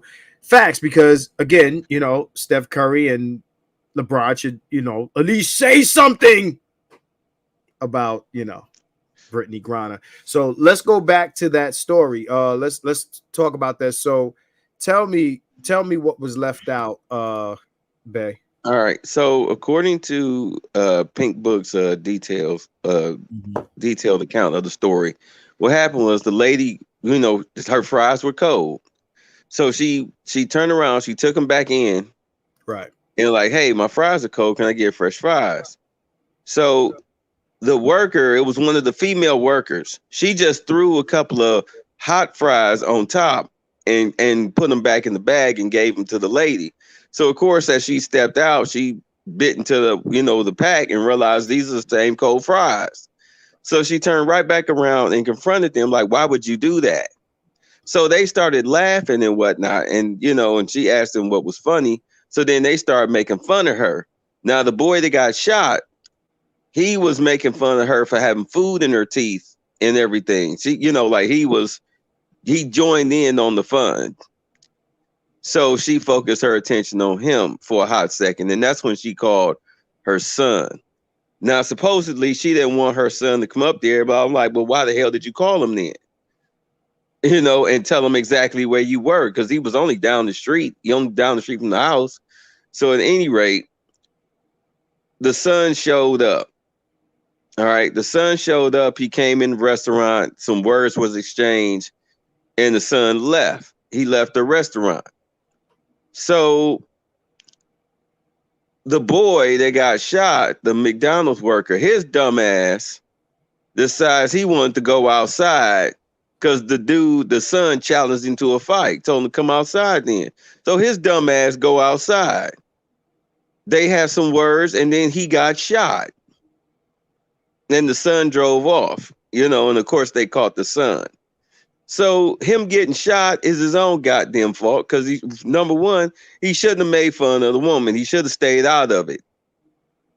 Number two, he shouldn't have went outside. Well, I agree with the shouldn't have went outside part, right? This is what I'm going to say.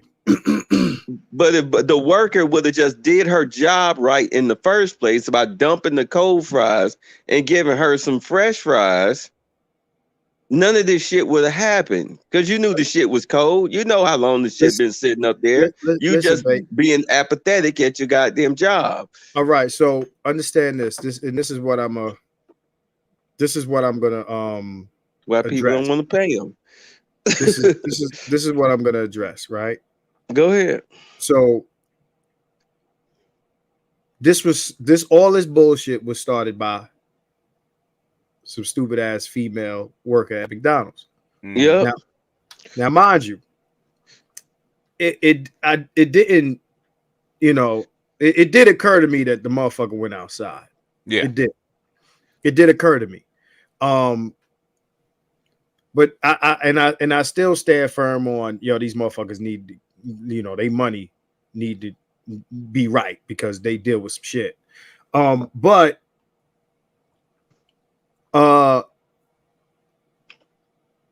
like you said, she focused on him as opposed to the woman or the girl who gave her cold fries. Right? Not he laughed, he joined in on the fun, so you ignored these girls. He made the crack about there being food in her teeth. Understood, but Right. So that's when she turned her focus on him. I When understand she that. should have just came at everybody. I get it. Right? I mean, the thing to do is called management, right? Yeah. Now, Well, she asked for management, and they told her that the manager just stepped out. Yeah. Okay. Yeah. Right. It was a lot of back and forth. This nigga shit. Right. Bunch of nigga shit that wound up escalating because, you know, the woman was cool up until, you know, they started making fun of her. Now, when dudes started making fun of her, she was trying to handle it the way it's supposed to be handled.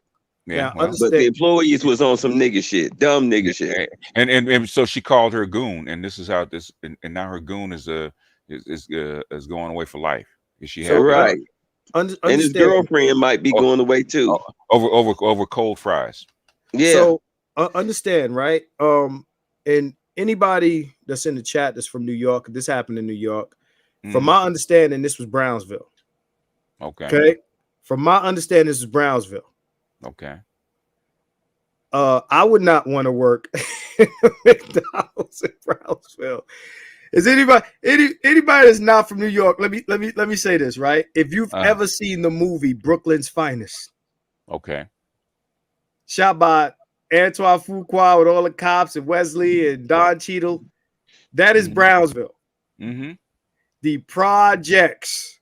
Okay, that is the projects. If you've never seen Brownsville, these are the tall ass skyscraper projects in Brooklyn, New York. It is the rootinest, tootinest, shootinest area of Brooklyn. Okay, right. The rootinest, tootinest, shootinest area. It's the wild west of New York, huh? Okay, it's the I call Brownsville the hoodest of hoods. Anybody that's in this chat from New York, please verify what the fuck I'm saying right now. Brownsville and I see you, Jan. Far Rock. I get it. Far Rock is Far Rock, but damn it, Brownsville. Blocks and blocks and blocks of project buildings in Brownsville. Okay, I don't know what street this was on, but she knew who her son was. Yes. Yeah. She knows who her son was. So when she y'all motherfuckers want to make jokes, I'm gonna get my son. Yeah. And he going she knew, she probably didn't know somebody was gonna get shot. Oh my God. Okay, so here we go. Grafton and Dumont. Woo! The boy been arrested 13 times. Okay, up until this point. That's right. That's her pit bull. Yeah. Right. Yeah. So young Scrappy and Mama Scrappy. We know this. So she knew who her son was. So now your pit bull is in the kennel and that motherfucker ain't coming home. Right? Grafton and Grafton and Dumont. Is that where the McDonald's was? Or you said shout out Grafton and Dumont? Is that where you be at, or is that where the shit happened at? Because Grafton Dumont, like as soon as she said Dumont, that's hoodie hood. That's hoodie hood. So whatever your most fucked up area is in your city, this is Brownsville. So Brownsville is the bottoms, huh? You go to Brownsville and you don't belong there. They know you don't belong there. Yeah. You look too clean. No, they know everybody. They know everybody. Yes, they know everybody. You have a fresh smell. And I'm just messing. Go on. Right. They look at him. That motherfucker's not from around here. Who you here to see? Yeah. Yeah, who you here to see? And whoever you here to see better be somebody. Yeah. Okay, he said, I got people from there, but I've been to the McDonald's nearby. I know there's a McDonald's on Pickin and I think it's Bristol, right on the corner. So I that's what the first McDonald's I was thinking of. But again, this is the hood. This is the hood. So yeah, man. He said sound like Inglewood or Wild 100s in Chicago. So you need combat pay to work in that motherfucker? Yeah. Oh, McDonald's, they should have NYPD in that motherfucker, and all the McDonald's over there. I've been to McDonald's where they got NYPD standing in the lobby of some of these shits, man. And those places, they need to have armed security in them places for the neighborhoods that they're in. That's so true. so this woman ignored the girls, the girls who actually disrespected her and focused on the guy, and the guy ends up getting shot. And I'm not, again, he fool ass move going outside, especially over there. Yeah. You broke all the protocols, for McDonald's, every last one of them. Yeah, you asked to get shot. So that's why they put the protocol. You ain't supposed to go past the counter, but it is what it is. So how does this tie into the topic? This is, again, proxy violence, but this is a son that came to defend his mother. Yeah. Right. The unprotected black woman. Yeah. It's a matriarchy. Right. I was just reading the matriarchy. It said the matriarchy is going to call the goons to handle you if you can't. Yeah. Right. So another situation where black woman is protected. This, protected. Black women are protected by not only the state and the federal government, but they're protected by niggas. Yeah. Niggas protect them. She protected the women in the McDonald's by ignoring them and focusing on this black man. And then she called her son for protection against, he made fun of her food in her teeth. She needed protection from disrespect, not an attack, from jokes. My honors, I've been dishonored. Right. This is the same shit, we're dealing with somebody like Will Smith that, you can't disrespect my wife. I must slap you on TV. Knave. Right. I'm a knave. Oh my God. Born in Brownsville, never ran, never will. Right. So, again, from Brownsville to Hollywood, this is what it is. This is what it is. I'm going to sacrifice myself to protect black women, and that's what they want. They want you to be willing. I had an argument yesterday. Yesterday was Tanya TKO's birthday, Bay. Tanya TKO. Yes. Who? Yeah, we had a Tanya. Yeah. She's a content creator. He knows the chick that owed the $5 million or whatever. No. You know who Tanya TKO is, Bay. TKO is. Yeah. That's the chick that owed the money to Cardi B, right? No, that's Tasha K. That's Tasha. Oh. K. Well, who's the chick you just said? Tanya TKO. Yeah, she's a New Yorker. But go ahead, tell the story. Yeah, so okay, all right, go ahead. Tanya TKO. I swear these chicks be so insignificant, but go on. She used to be pretty popular like 5-6 years ago. She kind of I fell remember. off. Yeah. Well, she has a decent following on Facebook now. Okay. Right. So me and Tanya go back a lot of years. Right. Okay. So me and her going back and forth. It was her birthday. She called, I wished her happy birthday in her DM, and she decided to call me. I wasn't ready for that, but she called me. Okay. So she called me, and we going back and forth. Eventually conversation gets to, we going back and forth about some of this videos that she's been making about, black men are conquered males and this and that and third. So then we get into this thing where she's like, black men do not have a problem submitting to white men, right? Right. That was her comment, right? Okay. So I'm going at her, I'm talking, and she's trying to talk over me, but I basically tell her, like, that's kind of disrespectful, especially with the history of black men who've died protecting black women and died for liberation. You know what I'm saying? Like, all the slave revolts and things of that nature and this and that and the other. And I'm like, we got guns on us. We outman. So I'm trying to understand what we're allowing to happen. This is some Kanye slavery was a choice type of shit that you're talking. Right? And her whole point was like, we're allowing this. So my point in bringing this up is there's this idea that we're only protecting if we die, if we're willing to die, or willing to throw away our freedom in this protection pursuit, right? Yeah. If we don't want to die and we don't want to get locked up, okay, we're not real men. Okay. Well, yeah, but that's the belief. Like, rest in peace, whoever. Oh, he died doing this, whatever.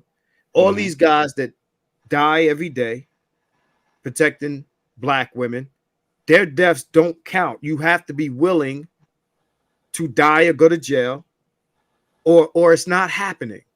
Like, well, if you want to view your manhood through the eyes of a black woman, then those are the rules.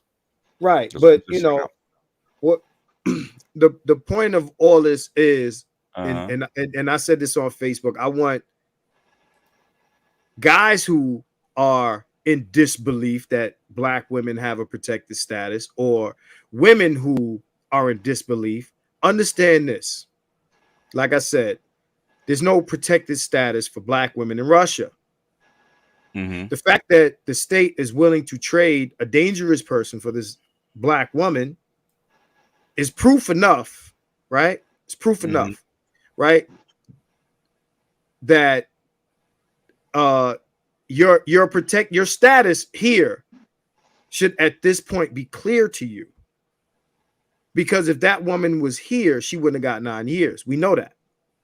So usually when we see something happen to black men that doesn't happen to white men, we always make this, this argument. Well, if this was a black man, this would have happened. If this would, and now we find ourselves doing the same thing. We are comparing ourselves to black women and saying, well, if that black woman was a black man, this would have happened, or that wouldn't have happened. So it's funny where we've arrived at this point, especially when you got people saying that black men are the white people of black people. Right. But we don't say, well, if that black man was a black woman, then this wouldn't have happened to him. It's always the other way around. And that's something that we usually reserve for white folks when it's a racial discussion, as opposed to an intra-racial discussion between, a black man versus a black woman, and how they're treated by, whether it be law enforcement, politicians, federal government, state, things of that nature. You never hear about, oh, well, black men are getting some sort of preferential treatment, getting our student debt possibly erased. You know what I'm saying? So, and these are the things that I point to when I make the argument that black women are a protected status in this country. Yeah, more so than black men. And it's obvious. It's all to destabilize the black family structure, and it's working. You know what? And more I read about it, the less I believe they purposely try to disable the black family structure. I agree with BGS. Yeah, I don't think, because I don't think did it happen. Can some entities take advantage of it? Sure, but as a whole, that is, the more I read, the more I go back into the books, more I go back into the history about how these things came about. Basically, if they wanted to just implode the black family structure, they could have just left it as it was, because it was tearing itself apart anyway. Right. So what do you think they're trying to do? Basically, what you're saying is that it's just black women's nature. No, it's not black. It's not black women's nature. The thing is, it's the culture that was developed through slavery, okay, and through Jim Crow, that could not adapt to the urban environment. That's the problem. Most of the stuff they said that comes out of this does not come from white people. It comes from black sociologists. Okay, if you read Clark's book Dark Ghetto, he tells you where this stuff comes from. Right? He's a black psychologist. He's the guy that helped did the doll test. That's Clark. So okay, so let me get this straight.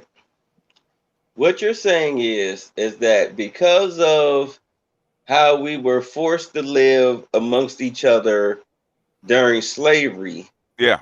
that when the government stepped in and decided to play zaddy to all of these women, Yeah. through the welfare and social program system, that black women resorted right back to what their, I guess you could say, their grandmothers Yeah. I mean, were this is doing on the this, plantation, no, the no, no, great no, no, grandmothers, no. This which is this is constant. Okay. My right. That's what I'm saying. You're saying they hold split on, right back hold into the on, hold same on, pattern, right? hold on, babe, hold on. Calm down for a second, right? I'm calm. My grandmother had 9 kids by 4 different men. Okay, my grandmother did. This is not uncommon. Go back and read Fraser's book. There's a reason Dr. Johnson calls insert man here. There's a reason that we have a history of a culture of being stepfathers, right? One man leaves, another man steps in. That is our culture. Okay, Right. Their culture, and Fraser said it, Du Bois said it, Clark said it in Dark Ghetto. Their culture is not really dependent on men. It is for women as a matriarchy, depend on themselves. This is classical matriarchy, man. This is the slavery actually forced us back to a base level matriarchy, right? All over the world, matriarchy works the exact same way that you see in the black community. It's not just us, right? The thing is, in a modern society like this, you don't see it. The thing is, we were reduced down to a non-modern society, and we developed a matriarchal pattern. Okay, so Zaddy, people think that Zaddy just gave black women welfare so they can break up the family. No, uh, welfare, AFDC, was developed for white women, white married women whose husbands either left or died. Okay, go back and look at the AFDC law that FDR put in 1935. Right, in 1961, because of civil rights, they in the protest, you had to give black women the same rights as white women. So all they did is said, okay, you know what? We're trying to integrate these people. Okay. Civil rights says we got to treat them exactly like everybody else. So guess what? You have the right to apply for welfare just like white women do. They didn't tell you to get on welfare and leave, just use welfare to escape your black men. They didn't tell you that. Okay. That's not why they gave it to you. In fact, they tried to take it away. What about the no man in the home? Okay. What is the AFDC designed for? Widows and orphans, right? And they put a clause in there because it was a depression for white women, right? Because white fathers were leaving the home to find work, so they were listed as abandoned. So there's only 2 ways you can get welfare, right? Under the federal guidelines and most state guidelines, right? Going all the way back. 2 ways: either you were married and either the father died or the father abandoned the house. That's how come when you get the social worker come in and she's applying for welfare for her kids. Okay, where's the father? Okay, 2 ways. Either you come last night in the argument about whether or not we should get on welfare. What? Say what? I had him locked up last night arguing with him about whether or not I should get on welfare, and if he could stay with his brother, and he said no. So we got into it. So I called the police. Yeah. So they put him in jail, and here you are now the next day, so I can sign up. We're lost. Who you talking Y'all about? Don't get it. We don't get it. We don't get forced out of their home. How men were forced out of their homes. They may not have been signed up for that shit. They may not have been forced out of their homes. They might be, they might have been married on paper and they split up. Okay, and so she's going. Let's not act like that didn't happen. Babe, hold on. It's not that many people. It's not like 90% of the women got on welfare, right? It didn't happen that way. Okay, Daddy ain't working. Huh? How much? I think of the percentage of black people that got on welfare at any one time, even at its peak, is probably about maybe 20%. Okay. Well, black women, it's not like 80%. It's not that high. Okay. People exaggerate. Okay. Right. You know, So basically, we would have to work within that 20% bubble. Okay. If I can finish explaining what happened, because I was reading this other book about child support. This chick wrote a chick about child support. She actually helped Bill Clinton rewrite the child support and the welfare laws, right? And she was explaining that a lot of social work, you know how social workers work, right? Are you okay? I need help with my kids. I need welfare. I need some kind of subsidies, right? Okay. Sit down. Okay. Are you married? Yes. Okay. Where's your husband? Okay, either one or two things. Either you're going to check the box and pull up a death certificate, say he's dead, or you're going to check the other box that, hey, he abandoned the family. Those are the only two boxes you can pick if you want kind of welfare. So he could be like 6 blocks away. Guess what she's going to say? I don't know where he is. right. I But don't know where he is. with the whole like you know what we always talk about with the whole Monahan thing is like they you know we often say, well, you know, they took the check instead of the, you know, the family structure or whatever the case may be. And you know we for me it's like you said, culture. I think that when you know they always point to a time where, oh, you know, we had this percent of marriages and this and that. Understand, like there was a time in history where, you know, black women kind of didn't have a choice but to be with black men because there was no safety net. Yeah. Right. And black, Yeah. and black people didn't get divorced, right? They could have a man, and I know a few, man, that had, you know, 2, 3 wives and got divorced once or never got divorced. It's called a walking divorce. So let They me just leave each other. so I'm gonna read this. So Aaron Peters, I see, you know, it would appear to me that he's a member, right? Thanks for that. He said we have. Or is that is that a membership symbol or is that a super chat? I don't know. I think that's a membership symbol. Yeah. Okay, so shout out to Aaron Peters. We have a group of black women that never wanted to be our women. At so many points during our history, they betrayed us, blamed us. In every abusive relationship, there comes a time to let go. Now, he has a point here, and Bay, I want to convey this to you. Understand that again, like you know, this idea that we have that black people were together and this and that and the other, you know, like it's from slavery. Like these women never really, like, we never had any domain Cohesive. over black. Yeah. No, we never ever.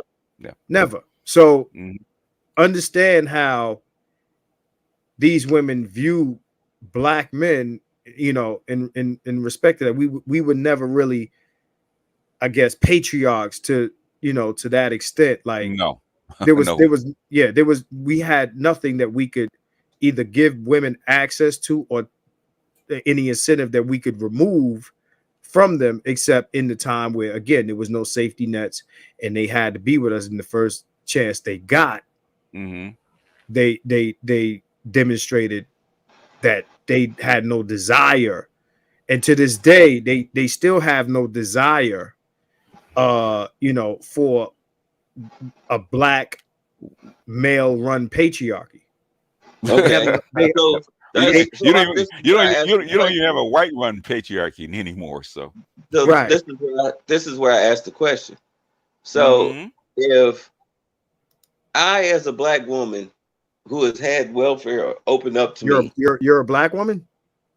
If you, as a black woman, had welfare opened up to you, okay, right, and I'm tired of struggling and paying the bills and being able to feed the kids. Yeah. All right. Okay. I know my husband, you know, he washing dishes and sweeping floors, but it's just not enough. It's just enough to pay the rent and juggle between the light and the gas bill and maybe groceries occasionally. Okay. So I feel that I would be more beneficial collecting welfare than struggling it out with you at least for a couple of months, just until you get a better job. Okay. So I've made it up in my mind that I think that this is what's best for the family. You know, where I'm a matriarch. There's a matriarchal society. Okay. So if he says no, then what am I going to do to go about to ensure that I can get my name on that paperwork? You put him out. Right. And what's one of the easiest ways to have a black man kicked out of his home? Call the police. Yeah. That's exactly what I was saying earlier. Mm-hmm. You know, y'all want to break it down and explain it to me. That's what I was saying. Those things happen. Or you go. I mean, I know apply, it didn't. or you go apply. You get your welfare, and you get your what is it? Your subsidized housing, and you pick up your shit with the kids and move. Leave him where he is. Right. So, I mean, it doesn't matter really about the percentage of it happening within that 20%. The Right. sad fact of the matter is that it happened. Yeah. Okay. Yeah. More than once. What it showed, and what you know, but by that happening and by them doing it, what it shows is the rifts and the fractures that was in the black culture and the black family that's been there for decades, for centuries. Okay. Centuries. Yeah. Yeah. But so the crack, actually exposed the cracks. And what Monahan saw, Monahan said, okay, it said he's because I'm reading, you know, several accounts about what the Monahan report and how this all stuff came about, right? He didn't know. He said he looked at this. He said this doesn't make sense. That's the first thing he said. It does not make sense because in 1961 you get welfare. You think it's going to help the family out, help the family stay together. Did the exact opposite. He said it doesn't make sense. So he said there's something that I do not understand about the black family and how it works. Let me go to people that do. So he went to Frazier and he went to Clark. Okay, you know, and then there's other black sociologists. Explain this to me. So I want to read some of the comments quick. I see your comment. Thank you for joining the channel. Quick, I see you. I want to read this one. He said patriarchy did exist. If a black man is married to a black woman and is in the home with his family, leading and providing for them, that's a patriarch. Well, it's a patriarchal home. Not really. Yeah. Yeah, because that's for the very reason in which I stated. If she initiates an argument and calls the police, right, she can easily have you removed and replaced with the government. Yeah, you have no power because right. Trust and believe, man. Because I'm, you know, at my age, man, and this is in the 60s before most of this stuff actually came about, man. All my mother had to do was pick up a phone, right, and have him arrested. Right. Yeah. Right. So, but you know what I should say is that resembles patriarchy. But to be honest, because he said, you know, with his family leading and providing for them. No, it's I not mean, a patriarchy. You got men that are doing what you're talking about that don't run shit in their house. Yeah. Right. Because that man knows that, hey, I call this motherfucker over here and have your ass removed, but it's always been that way. Yeah, because I spent like 2 months, man, actually breaking down what a patriarchy actually is. And basically, black people have never lived under a patriarchy, right? An individual home does not make a patriarchy. Okay. Right. I don't know why guys get that said, but just because you're actually a patriarch at the whim of your woman. Because at any time, and that's even a white guy, at a whim, a woman can actually pick up her kids and her belongings and walk out, and that's shit you can do about it. Yeah, and no punishment whatsoever. In fact, you get rewarded for it, and you get the bill. Yeah, but if you're in a society, if you're in a society based on culture, they don't give a fuck what white folks say. You suffering. There's going to be penalties. There's going to be a backlash for it. We, the American black folks, are the only ones whose tribal collectives basically have no punishment mechanisms, because how can you punish somebody who can bounce in between tribes like it's nothing? But that's what I'm saying. They're changing their draws. There's no like I said, there's no enforcement mechanism. There's no removal of incentives or access to incentives from black men in regards to black women.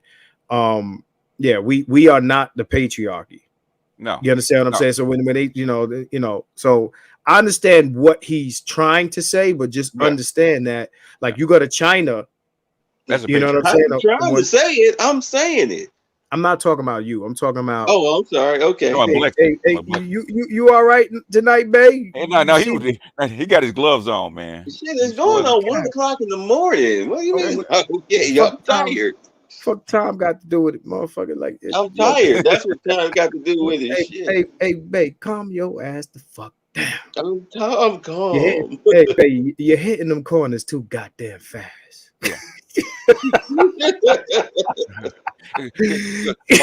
Marcus can tell you, man, the past 4 months, man, I've been putting in a hell of a lot of work on this shit. Yeah, I've been watching them videos, man. Yeah. So, let me quick, I'm gonna bring you in. Cause where we at? We 2 hours and 21 in. So I'm a prioritized member. So quick as a member, I see you, Sir Pookie. I see you in the standby.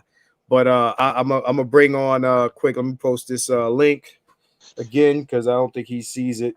It's been posted, but I'll post it again. But yeah, understand. I just want Blexit, the community, understand the difference.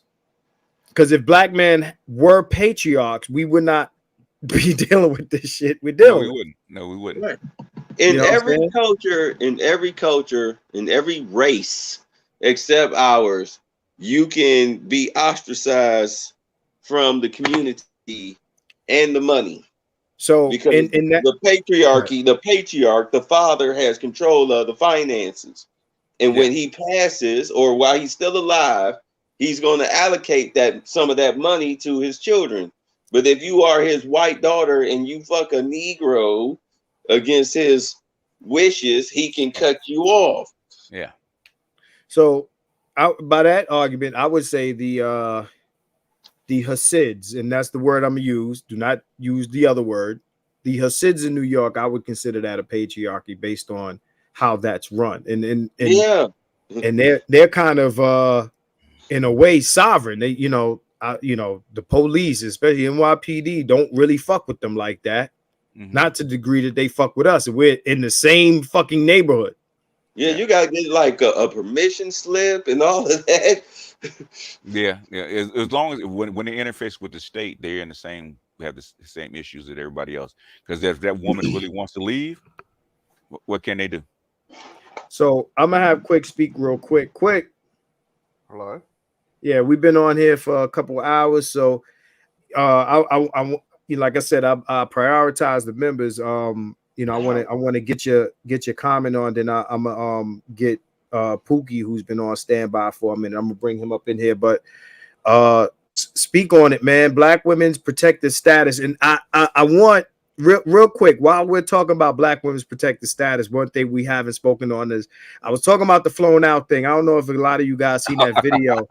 I think it was a gag, but but it might be a gag, but let's talk about it because I spoke to Bay. I was speaking to Brandy about this. There's always been this conversation that if you fly a woman out, should you expect to fuck? And yes, absolutely, yes. Like plane tickets are not cheap. No. Look, ask me. Plane tickets are COVID. Right. So plane tickets are not cheap. All right. And motherfuckers ain't just got plane ticket money to fly your ass out to kick it on some, hey, I'm me. And let's go to Starbucks. I'm fly to you or you fly to me. I don't give a fuck. Listen, I've had women fly me out that expected dick when I got there. Yes.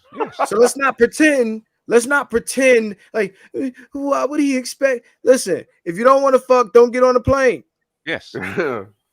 Just don't get on the plane. Shout out Dr. T Hassan Johnson. He always arrives when the shit is about to get reckless. Mm-hmm. He's the adult in the room. Yeah, right. They come out. Hey, Dr. T comes just in. Just monitor his massages and we'll be all right. Right. Soon as I talk some shit, Dr. T arrives to let me know, hey Marcus, man, like keep it respectful, all right, man. Like, we are the manosphere. Marcus ain't shit, so that's not gonna happen. Hey man, it is what it is. Quick. So while you guys are in the chat discussing this flown out thing, because I want some responses on the flown out thing. Quick, Black women's protected status. Talk about it, please. Yeah, it's very interesting. I can pretty much speak from my experience here in Australia. You know, it's funny because, you know, being Indigenous Australian, we're such a fucking like hated group out here. Like, we are so fucking hated. And that pretty much comes down to the fact that a lot of it goes back to like high school, or if they see some Indigenous people around, they'll say something to them because they talk to us like it's the 1950s, like, you know, contain yourself and don't be loud, or all this kind of dog shit. And then we end up giving them a hiding, and then they just never get over that. And so because of that, it's weird when like you've got that kind of racism going on, but then you see some like really fucked up black women that, you know, are actually the obnoxious ones that do pick fights with people. They'll pick with a white man, but if he puts his hand on her, everybody goes to bat for her, even though everybody hates us. So I've seen sucker shit like that go on, and wow, that's interesting. Yeah. Shout out to you for joining, by the way. Yes, he is Australian, average black guy. He's Australian. He's Indigenous. Yep. Right. So I'm gonna bring in Sir Pookie Truth, right? Pook, I know I've been having you on hold for a hot minute. Hopefully you ain't got like, you know, fighting Autobots and Decepticons in the background. Nah, bro. Nah. I'm winning. Huh? I'm sorry. I was just saying, yeah, it was good. Nah, I've just been on the game this whole time, so it's good. So, chat room, I want some viewpoints on how do you feel about flying women out? Okay, how do you feel on it? Whatever your feelings is on that, type that. I will be reading comments, so say some crazy shit. Flying women out. All right, that's the chat discussion. I want Sir Pookie Truth to speak on Black women's protected status. Okay. Well, yeah, their protected status, I just don't think it's very necessary at this point. To be honest, like, it's not really a community that's integrated, so I just no real need for it, especially if we're all going to be dating interracially. My thing on flying black women out specifically is it's not really a necessity to, when the market is so free. I don't understand why dudes even fly women out anyways as a reason anyways, because there's so many women in their city. You should be able just to in-house source and, you know, pull from that lot, unless you're in an economically and socially like deprived area. But if you're in a major city, I don't see any reason why you'd be flying people out. But you hear this all the time. It's just an extra expense. Like, I'm not paying for your ticket. So, I mean, we've all heard I'm gonna say this real quick. We all heard the story about, you know, the girl who flew down to see Future and he expected to smash, and, you know, she was on it like, oh, I just want to come to the studio. I ain't on that type of time. Like, all right, well, you know, enjoy Atlanta, right? Which is some shit I do. You know, it's just some shit I would do, right? So, like, how do you? I understand you spoke to how you feel about the guy flying the girl out, and I understand that point of view. But okay, so he drove the girl to the airport, dropped off at the airport, canceled the flight. Speak about that. I think my thing is, what's the whole purpose, like I said, of even flying her out, especially since when you flew her in, you already knew she kind of had that disposition. I feel like that guy needed to just work on his game in general, because it looked like it doesn't matter if you fly a woman out, you're gonna get put in the situation where you're gonna get game anyways. So he just needs to work on being more open. You think he knew? Yeah. That you think he knew? I mean, you never. So it's because you're putting a lot on him, right? You know that bitches lie and they play games to get you to buy that plane ticket, right? So So, okay, I hear what you're saying about him. So now I need you to speak on her. I want you to understand that, okay, Yeah.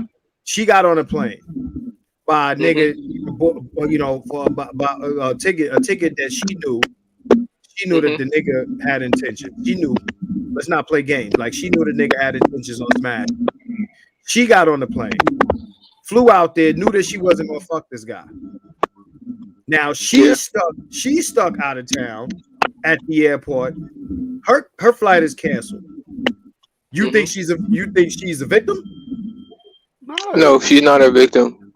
Not a victim. They both have agency. They're both actually at fault, but you can't dispute that he's at fault as well because he wasn't very direct, and she shouldn't have been as foolish to attempt to try to manipulate him in that fashion because it never works out in a positive way when you go that route. He's more at fault because he's the man. He controls the encounter and how things are supposed to be authoritative. So let me adjust. So you gotta factor that in. Why as well? Why he's the man? Why they're both adults? So why is he's more at fault because he has a dick? No, because he's more at fault because men control the access to their resources and to the relationships of women they have. So he should have been more forthright, especially with the woman that wasn't even in his city. You can't, especially a woman that you're flying out. The situation should be very straightforward. I mean, just in my opinion. I'm not trying to. How do you know it wasn't straightforward? Right. I don't know that definitively, but I mean, based off what I've seen, I'm just going off assumption because we don't have all the details. But you know, of course, we don't have all the. So he assumed, like he assumed. That's what I'm saying. Yeah, but it wasn't discussed. She was acting like, you know, well, I thought we were just friends. You just want to hang out. Like no, if I told you flat out before I bought the ticket, hey, this is what we doing when you get here. What's up? Is this what you want to do? And she said, yeah. Like, all right, cool. Let me get the ticket. Why in the hell else would I buy a ticket? You had to be a fool to try to be suggestive like that, and then turn around and buy a ticket thinking that she just supposed to know what you. I mean, she know what you want, but if you don't say nothing, then you open yourself up to get played like a sucker. Check this out. Who's buying the ticket? Well, the thing is, he got played. Okay, well, fine. You got flown in. Now it's up to you. You're on your own. Yeah, now fly your way back out. And that's why every time women do this, it winds up ending bad. It doesn't end good for nobody. Would it be honest? I say if you think about it in that perspective, BJ, she played herself as well. So you, like I said, it's a double-edged sword. It's both sides. It's both sides. Bullshit. What you mean? Go ahead, Marcus. I'm gonna say this, and then I'm BGS. I want you to continue with what you was gonna say. And I'm gonna read this chorus. He said, "The bad game, no game argument. Sorry, fan flute out, me smash. It don't mean nothing else." Let me tell you, for anybody who's lost on this, I don't give a fuck what was or wasn't discussed. Bitch, you get on a plane that a nigga's paying for, expect to fuck. Do not get on a plane. I will tell my daughters and sisters this shit. Because ain't no plane money sitting in a nigga pocket just because. I don't give a fuck all this game, all this bullshit. Let's stop bullshitting now. It's 2020 fucking 2. Don't get on planes with niggas that's trying to holler at you and think you're going to get there and the shit just going to be platonic or we just kicking it. Niggas don't got plane. Come on, man. Here we talking about bitches talking about they don't want to go on that's common sense. Hold on. Let me make the point because he's young, so gotta get okay. I get it. But I'm he's young, so I want him to understand this. I want him to understand this. I want the chat to understand this. I want anybody that's watching this video later to understand this, regardless of age and gender and whatever the fuck. You get on a plane, nigga pay for you to get on a plane. That is an invitation to have sex. Yes. Yeah. Always. Period. I don't give a fuck. Right. I don't give a fuck what you talked about, how light the discussion, the conversation was. If it ain't business and it ain't business like, if it's a, I might have to mute you, brother. You got a lot going on in your background, brother. Yeah. So I'm like, let's not play these games, man. If you get on a plane, if I get on a plane, I expect in a female's paying for the ticket, and we're courting and talking like that, like yeah. That's an invitation to fuck, bro. Yeah. Period. Like there's no way to fuck around it. So, BGS. Can I say something quick? Yes, real quick. Because I just wanted to add this one other point. I just think that if women want to be equal, why the fuck do we have to pay for her flight? Like, or a bloke should have to pay for her flight. You know, if she wants to be Miss Independent, she can pay for her own fucking flight. Because he's paying for a service. It's an exchange of resources, right, so to speak. Right. And it's always been that way. Back in the 50s, right? A chick get on a plane to go to another city to visit a dude. It's implied that she's gonna fuck. Right. Yeah, I'm not taking that away from it. It's just that. We going. The other case is, let's say we're meeting somewhere that neither one of us live. Like I'm in New York, she's in, I don't know, Arizona, and I fly her to Miami, and I fly to Miami. We're sharing the same hotel room. Well, you didn't discuss fucking. Get the fuck out of here with this bullshit. Yeah, never been that way. So she need to go talk to her grandmother. Okay, you would have told her that. So kind of reminds me of Mike Tyson. Remember how with his case, like somebody was saying about back in the 90s, why is she going to his room at like 1 a.m. or whatever it was? You know what you're going there for if it's that hour of the fucking night. You're not going there for anything else but to fuck. Mike Tyson didn't realize that he's a celebrity and he needed to be careful. Right. Yeah, and it's the 90s where, you know, without evidence and all, anybody can they were looking to get Mike Tyson. Okay, that's what happened. Like Tupac, they were looking to get him too, and he got too. Go ahead, Marcus. I'm gonna have Shane speak because you know Shane's opinion often gets overshadowed in these discussions. Shane, I want you to. What's going on, bro? I want you to speak on. First, Black women's protected status, and then talk about this flown out shit. You know, bitch flight got canceled because she came out. Now, if I see, you know, they expect to shame niggas like, you mad because you ain't fuck. Yeah, bitch, I'm mad I ain't fucking because I flew you out here. What the fuck else you doing here? Speak on it. Yeah, I mean that's legitimate. What I find is women always want first right of refusal at every. You're really low, Shane. Huh? Can you hear me? Yeah, speak up a little bit. Really low. Try to come closer. Hold on. Let's see here. What's going on? Is that better? We can hear you. Go ahead. Yeah, go ahead. Yeah, they always want first right of refusal. Hold on. Go ahead. Just keep going. All right. Yeah, they always want first right of refusal at every moment in time. Doesn't matter when.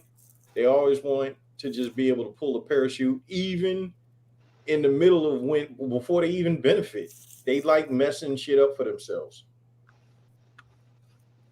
So, are we? What do we talk? Are we talking about flown out? Or are we talking about Black women's protected status?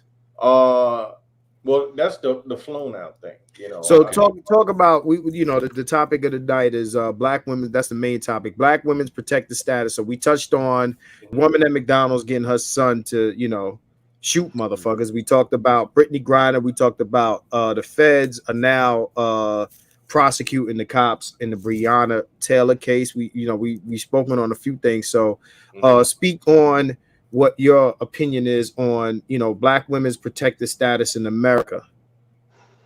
Oh yeah, black women have more of a protected status than they would like to allow people to believe. Like we always hear about how the United States is always doing for white women, but Black women, they get the same treatment to certain degrees too. Black women like to be able to like basically take black male lives and throw them up against the wall at any given time, and then turn around and in the face of that say that black men ain't protecting them. But they're afforded a whole lot of shit, and they just pretty much keep it pushing. So do you feel like black men should expect to fuck if they pay for plane tickets? Oh, I believe that black men should be able. Well, any man, I should say. You know, any man should be able to expect some sort of reciprocity of something. You know what I mean? It's far too often these women run around thinking that they deserve the world with no reciprocity. My opinion of that is play stupid games, win stupid prizes. Oh, so you saying like you know, since we know that women like to play games, expect that they're gonna just try to get over? No, I'm saying, well, yeah, but I'm also saying that, you know, she flew out. Mm-hmm. She knew that she had no intentions on fucking this guy. You try to finesse him, yeah. Right. She tried to finesse him. You tried to do hot girl summer. The shit ain't work. You stuck where the fuck you flew to. Oh, yeah. She didn't expect that he'd cancel her flight. She didn't expect that he'd drive her to the airport early. She didn't expect none of that. These chicks, they want this princess treatment. They want this queen treatment for free, right? You meet a woman in your town. You go have some coffee. Okay, ain't no expectations, but again, understand that if a man is spending that type of money, you know what I mean? Like, there should be an understanding that he expects something from that, and if you're not ready for that, you should decline the offer. Mm-hmm. And I don't. Yeah.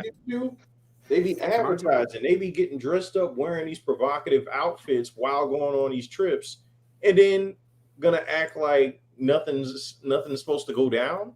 Yeah. I mean, they do all types of stuff. Right. That's power. In other words, I can get what I want and don't have to reciprocate. They'll send power to them. Pictures and videos. Mm-hmm. They'll do all kind of tantalizing bullshit, and then gonna act like, well, I don't have to give you nothing. Yeah, you know? That's power. Yeah. So all they do is, like you said, is power plays. That's what they do. I was actually having a discussion with a guy, and I was trying to tell him that he needs to really change up how he deals with women if he wants to, and pay attention to what they do. It's like when women declare they want something out of an interaction, they don't care how rude or crass it sounds. They state their demands. And the thing is like, you got to keep that same energy.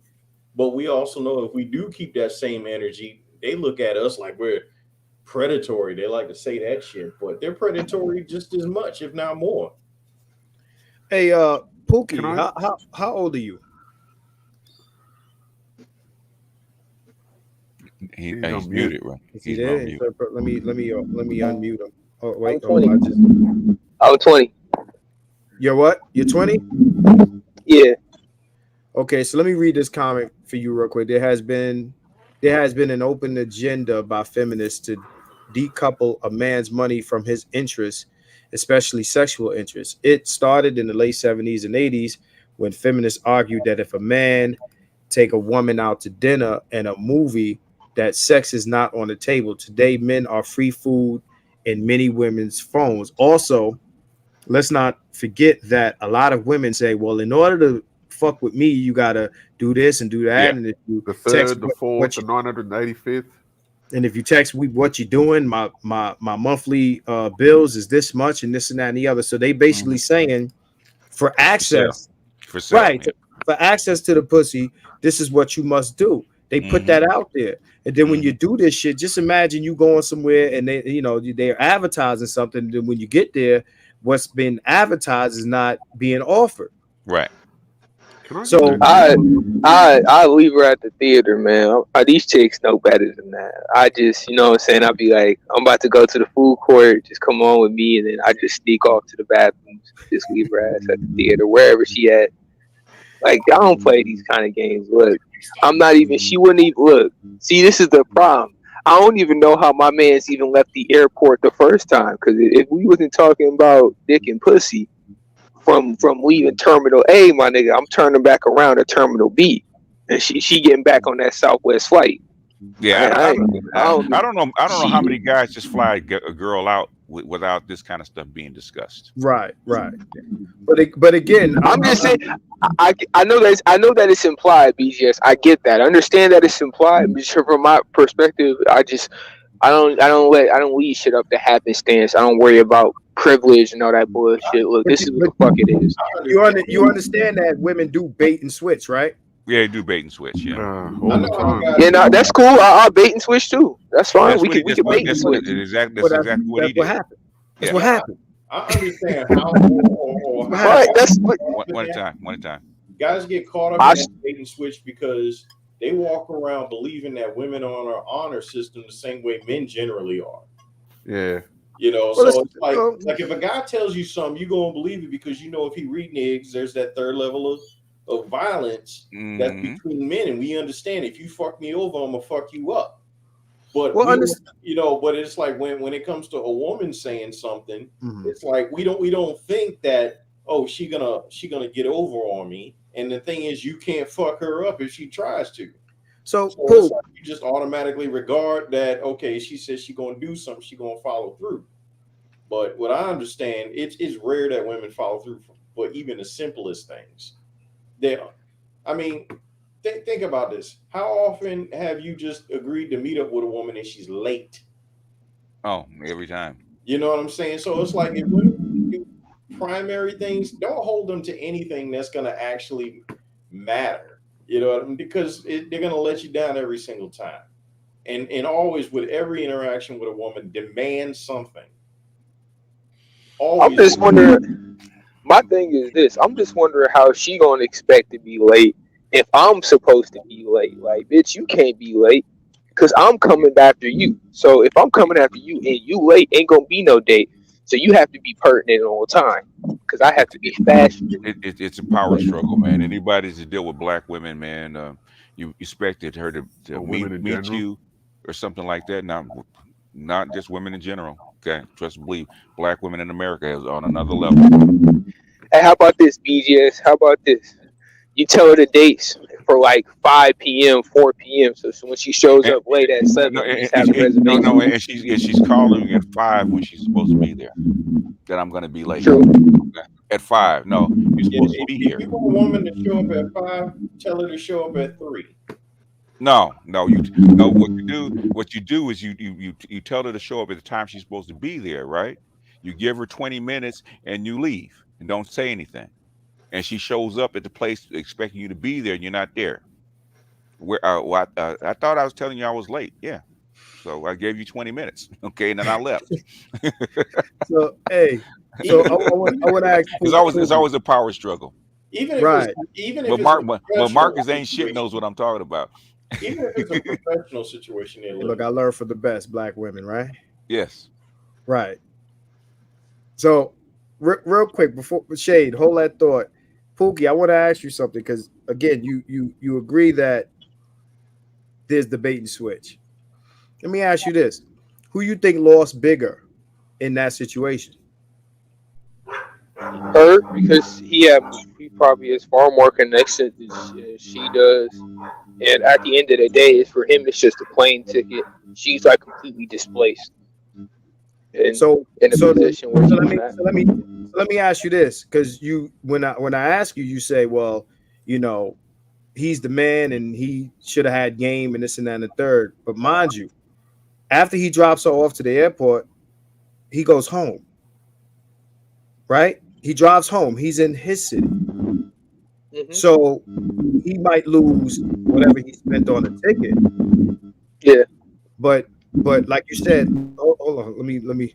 Yeah, you got a lot going on. Unmute the talk. Yeah. But like you said, she's misplaced. She's misplaced. So whose game failed them? You can unmute. Both of theirs. No. Both of theirs. You have to, yes, because you take as a man, you gotta take everything as a learning experience. You gotta be able to improve off of everything. That has nothing. That has nothing to do yes, with. it does. Yes, Understand? No, let me hold on. explain. Okay, Right. so you saying that because this says this reeks of Lucario. So let me this reeks of Lucario. So you telling me that if a woman lies to a man, baits and switches him, is his fault because he has no game. Yeah, that's It's his fault for not covering her ass in the event that she does lie. I'm not saying it's his fault for her intentionally lying because that was her choice. Covering But her it's his ass. fault. I don't get it. No, covering. Hold on, I'm gonna make it sense. I'm gonna make it simple. Covering his ass. Okay, How would he do that? By being forthright with his intentions in some kind of message or verbal conversation. You don't understand what bait and switch. How do you know he wasn't forthright? I mean, we don't have that. We done already been over this, but we don't have all this stuff. You're not old enough, man. Women will tell you that. I know they will. Hold on, and then when you get there, they lie and say it's something else, right? I know, but I understand that, and had that. If you understand, hold on. If you understand that, understand what bait and switch is. Bait and switch means this, and let's be clear. Let's say he did. Yeah, I'm about to tell you hit that mute button. Let's say he did what you say he should have did. Let's say he said, "When you get here, I want to fuck the shit out you and have you suck this dick." Let's say he said that to her on the phone, and she said, "Okay." That's making his intentions clear. Would you agree? It's a yes or no. That's just one yes or no. Yeah. So let's say he then buys her the ticket and she gets to his city and she doesn't let him fuck and she doesn't suck this dick. Is it now his fault for not covering himself? I'm trying to understand because that's what which is. No, if that's the situation, then no, it wouldn't. So that's why we're talking about my thing. You're speculating that he didn't do that. You don't have enough information to say that. But in the same regard, I can say you're speculating that he did, and you don't have enough information. I'm not speculating. I'm saying. Okay, where's the proof? Okay, let's put it this way, Pookie. Okay, you're not getting. You don't have daughters. Mute yourself for a second, Pookie. Okay, my bad. You ain't got daughters, right? Can I cuss? Is it all right? Say what you want. This is the Keep It 100 channel. Okay. We talk reckless here. You expect these bitches that have been raised by females and by parents, okay? They've been told not to do this shit, right? You know better. You know if you're gonna travel to another city, put yourself at risk because that's in somebody else's back playground, right? Okay, you put yourself at risk. He could be a killer. He could kidnap you. He could disappear you. A whole bunch of shit, right? You're going there because you have a connection with this guy, have a relationship with this guy. Otherwise, you don't get your ass on a plane. Right? He ain't your friend. Okay. You can tell by his reaction that this has been discussed. You've probably been having phone sex for the last 2 or 3 weeks. You don't just meet a woman on an online dating app one day and fly her out the next. It don't work that way. Right. It don't work that way. You could tell by his reaction that he was expecting something that she promised. Right. Otherwise, he wouldn't have been that rash. Right. We just agreed that the purchase of the plane ticket. Hey, bruh.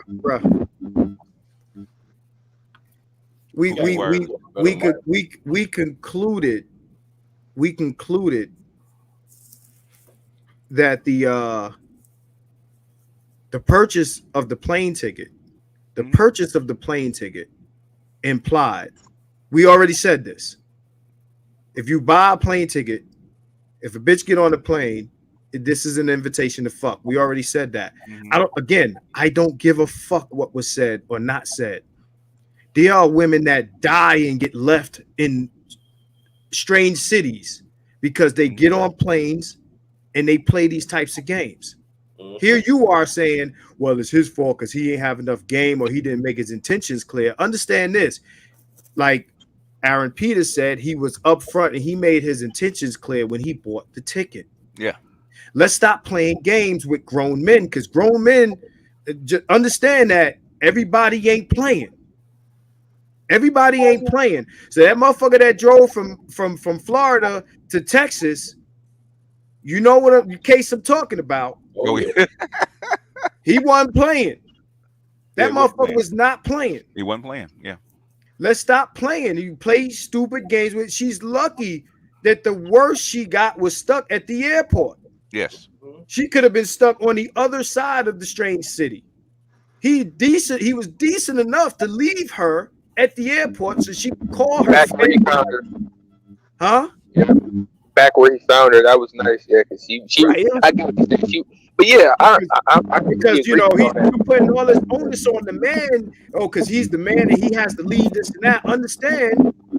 Nah, it ain't even. I'm not saying that she didn't play at least 50% a role in why this happened. I ain't even got to her, to be honest, because a lot of people. She's taking the bigger L. I said she was taking the bigger L. Just if you think about it, just economically, she ain't got the kind of dough she got, so she shouldn't be playing these kind of games. So just off that kind of logic, that principle, just from there, okay. You don't understand. It's not just economically. Okay. It's not. Hold on. Let me finish. What if she didn't have no fucking money? Okay. How's she gonna get back home? She's in a strange city with no place to stay. How's she gonna get back home? From what I saw, she didn't have any money, so she was just asked out. She was asked out. You know what that's going to result in? She's going to have to sell pussy just to get home.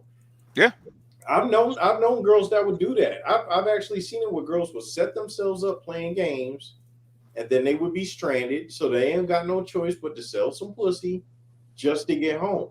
They got to put themselves in harm's way because they fucked up. Yeah. Yeah, or wire somebody so they can get on a bus. Yep. See, women like to burn bridges without even thinking about it, because they don't think a few steps ahead of what they're doing. Yeah. I said, what if he's out in some remote place and don't want to let you go? That's big risk. He's mad. He's gonna get it anyways. I get what you're saying, because he's mad. And he's gonna get it anyways. Like that dude that drove, like he was just saying. Yeah. But she thought he was playing, but nah, nigga, I need my money. Give me some ass or something. It's funny. Black women think older women teach younger women how to try to beguile men, and they think it's a game. True. Like it's the same kind of thing where these people try to act masculine around. Your phone is bad, Boogie. Your phone is really bad. Is it? I think it's because my mic is picking up you guys' other audio and stuff like that. I'm gonna switch to the computer real quick. Let me just say this. I think it's the same kind of thing where it's Are you on a laptop and is it plugged in? Nah, I'm on my phone. You're picking up some AC hum from somewhere, man. That's bad. Is the phone plugged in? Nah, it's Bluetooth. You got some AC hum that's bad. Yeah, Bluetooth. All right, hold on. Yeah, you're picking up some AC hum that's awful. You know, Marcus knows what I'm talking about AC hum. There's some bad AC hum. I'm gonna line it in real quick. Yo, I might have to take you down because there's a lot of noise going on your end, man. So, just understand that, we can't control actions, people that lie to us. This is idea that men cannot be deceived or tricked or this and that and the other. And if you get lied to, tricked, or deceived, then somehow it's still your fault. This is victim blaming. How's that? Is it better? Yeah, a lot better. That's a lot better. Okay, yeah, I lined it in. All right, but I get what you're saying. I just wanted to say, but it's like the same thing with these girly reduce that sound. Shit is loud. Oh my bad, it's loud. Oh shit, he's boisterous. My bad. Loud as a motherfucker. Nigga, I'll be coming in booming on my videos. But as I was saying, it's the same thing with the girly girls, bro. When they try to act like masculine with the bigger guys and stuff like that, and fuck around and get tossed up and catch a right and stuff like that. It's playing games with fire. Right. I see a lot more. So understand that what you are in fact doing is proving protection. Like you're in a way trying to protect the woman who got left in the city, fucking around by saying, well, you know, it's the guy's fault and game and all this other shit, when she the one that tricked him into putting her ass on the plane. Nah, nigga, it is what it, in my opinion, how I view it, like how I view everything is it is what it is. So well, you're gonna have to you gonna have to get lied to by a couple more bitches, my nigga, and then understand that no, you ain't got, listen, you ain't like you ain't in a position to, you know, decide which woman is going to trick you into what. Like if you want to, you know, you ain't got magical powers and telepathy and none of this shit to see where a bitch is coming from in reference to, you know, you saying cover yourself. And I say protect yourself at all times. And protect yourself at all times would mean, okay, I get it.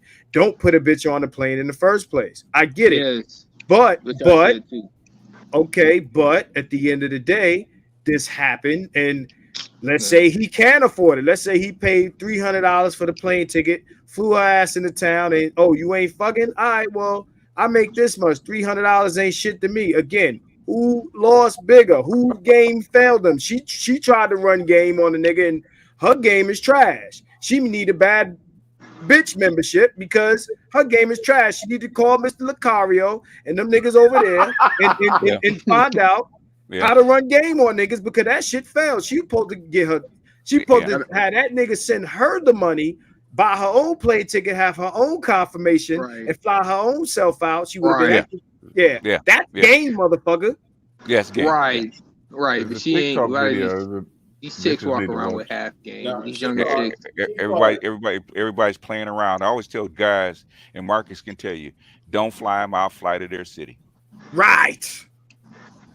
Yeah. If you gonna fly anywhere, you better fly to. But young niggas don't understand that, man. If you don't fly them out to your city, because then you got to get rid of them. Fly to their city. You meet up with them. If it happens, it happens. If not, then you have you take a vacation. Right. Yeah. True. You want some game? You want some game? I'll give you some game. Mm-hmm. Fly to a city where you got a backup bitch. Yeah. Right. There. Yes. Yeah, I was gonna say, if you're gonna go anywhere for a bitch, make sure your purpose for going anywhere is always way bigger than the bitch. Always. Now, I mean, you can. But the thing is, the reason that you fly there, if things go awry, then you can just go out to hunt, or you can have a backup, like Marcus says. Okay? Gotta build. I'm trying to build a network of fuckable friends, man. You just need a solid network of fuckable friends across the country, domestic, start internationally. You know, getting the international ties. That's a lot of work. Friends. That's a lot of work. But I mean, it's gonna be worth it. It's gonna be well worth it. VGS. I gotta start the process. Yeah, you think it's worth it? That's a lot of work. I'll tell a bitch I'll fly her. I got my hammers, VGS, and that's just a shit tester. Listen, if a chick don't live in New York or anywhere where I usually go, or if we ain't got a history of fucking or some shit like no, it's not happening. It's not happening. No, right? Hell, I don't like taking a chick to dinner that I ain't fucked before. Yeah, true. I'm serious. I'm not doing that shit. Get the fuck out of here. I see that as something. I can't do it. Chicks had approached me, said, when we gonna go out? I said dating is for girlfriends. Okay. Right. I date girlfriends. I don't date random chicks. Right. We can meet up, have coffee, whatever. But dating is for my girlfriends. It's not for random chicks. Right. I date girlfriends. I don't date chicks that I barely know. Yeah, we can go to the theater. We should get some. No, we can't even go to the. We can't even go to the theater. I didn't think VGA. Hey, read my lips. I'm serious about that. But go ahead, Marcus. No, I just let me read this. He's a Pookie's cross. What's this? Country tour. Quagmire. Shout out to Thank you for that. Thank you for that super chat, sir. I just let's put that on the screen. So like that's one of those manosphere phrases that will be cemented in the books. Data is for girlfriends. Yeah. I said this yesterday. I said, yo, to my little crew, I said, listen, I don't do this shit till after I smash. Listen, Yes. you the food tastes better at the dinner after you smash. Yes. Because The you got your movie, endorphins flowing and everything, yeah. right? That's a reward. That's a reward for cooperation. Dating is a reward for cooperation. Right. Now we know there ain't no games being played. You know what I'm saying? Right. Have a nice time. Yeah. Right. It's easy. So serious. Where do you see black women 10, 20 years from now? And where do you think this whole divestment movement will end up in the future? So before I get the panel to going into that, what is it? 3 hours. So we're gonna start summarizing this up, wrapping this up. But let's address K Dot here. I've been wanting to say something for a while. Go ahead and say that. Yeah, because I wanted to give an example of something. There was a situation a few years back before the pandemic where an athlete out here was with a young girl. I don't know what their situation was before the incident happened, but he was in a different city, and I think it was like a couple of days before the game. She went all the way from the other side of the city, all the way over to where they were staying, and she went to him. And then because he said he couldn't get with her and all that because, when you're doing training and you're in the mental space and you're concentrating on the game, you don't want to get weak, emptying your load and all that kind of shit. He wasn't going to smash her. Okay. No, and she ended up trying to Me Too the guy. Okay, it happens. And I'm like, fucking hell. It happens all the time. See, women got some fragile egos, and it's like when you exercise your dominance as far as like maintaining. But she was really young too. That's especially will happen with youngsters. Yeah. But like, if she's that young, how does she get the gumption to try that? Because they get the gumption at 12 years old. Okay, feminism is called. It's not unusual. But you got 15-year-olds crossing the country to get with guys. So young has nothing to do. God, wow! And they get lucky because they swerve the consequences for years and years and years until they get hit with the right nigga like 25, 26, and they get bust open upside the head. Those are the ones that cross country to get with a guy. Shit goes wrong and they wind up on the streets. So, but that's bust open upside the head. No. It's another story. Yeah. Marcus got to I don't know where you're going with that, BGS. I don't mean literally. I don't even mean literally. Yeah, go ahead. I get what you're saying, but what I was the figure I'm saying is it's like they get exposed to the reality. It's bust open upside the head. They get exposed to the real nature of like what it is. Like motherfuckers really just leave you on the street. There's like Blade says, there's always some motherfucker trying to ice skate uphill. Always. But go ahead. That's ahead, a classic. Marcus. That one, I love that. Go ahead. Go ahead, Marcus. Read the chat.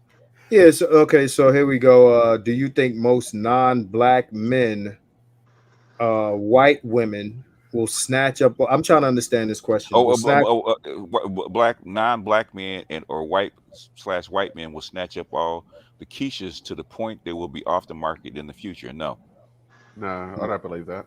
No, they would have snatched them up already. Yeah. Right. 75% of black women are not married. Right. They're available. And they'd be very open to the idea. Leftover women for the most part. Just to spite black men, they would jump at the chance. Just to say, that they could do it. Even because you got. I mean, we often talk about black women who are interested in white zaddy and shit like that, but you got black women that are not attracted to white men. But yeah, that's true. I think that a lot of them will do it, especially the younger ones. They will do it just to for the bragging rights of saying that they snagged them a white boy or some shit like that. Black feminists have been complaining. Black feminists have been open. Black feminists have been complaining about white men refusing to marry them for years. It's been in the literature for years, for like 50, 60 years. BGS, wasn't there a famous Black American feminist that died recently, and she Yes, wrote something it about was all in her Black book. women supposed to get with white men or some shit Yeah, like that, some crazy shit? in other words, white men refuse to. The biggest thing that's going on in racism between between races is that white men refuse to marry Black women. Who Right. was that died that said some crazy shit like that? Like Black women. What was her all- name? Bell hooks. Bell Hooks. Yeah, that one. She said something real crazy about It like was in all her Black book. women should try to get with a white man or some shit like that. Because white men have a higher status. Yeah, so Yeah, I did a hypergamy video shit. on it. So they just You did. put something out relating to like the dating apps are racist against Black women. Okay. You know, so again, this is really about them not being chosen. The white men are swiping left, right or whatever it is. You swipe when you ain't fucking with somebody. Like they're racist against us because the dating apps don't favor Black women. Yeah. No, they don't. So, And there was two feminists actually went in and got the data, and they confirmed everything that was put out. Confirmed everything. yeah. So what we're gonna do is I'm going to have closing ideas, comments, right? And as we're going through them, I'm gonna drop people down because people have a habit of adding on to people's closing comments. Yeah. All right. Keep it real. Okay, I'll be like, yeah. So the way I feel, yes, and furthermore, we ain't gonna do that. That shit lasts another fucking hour. So Yeah, I know. Me and Shade are real bad for that, eh? right. So yeah.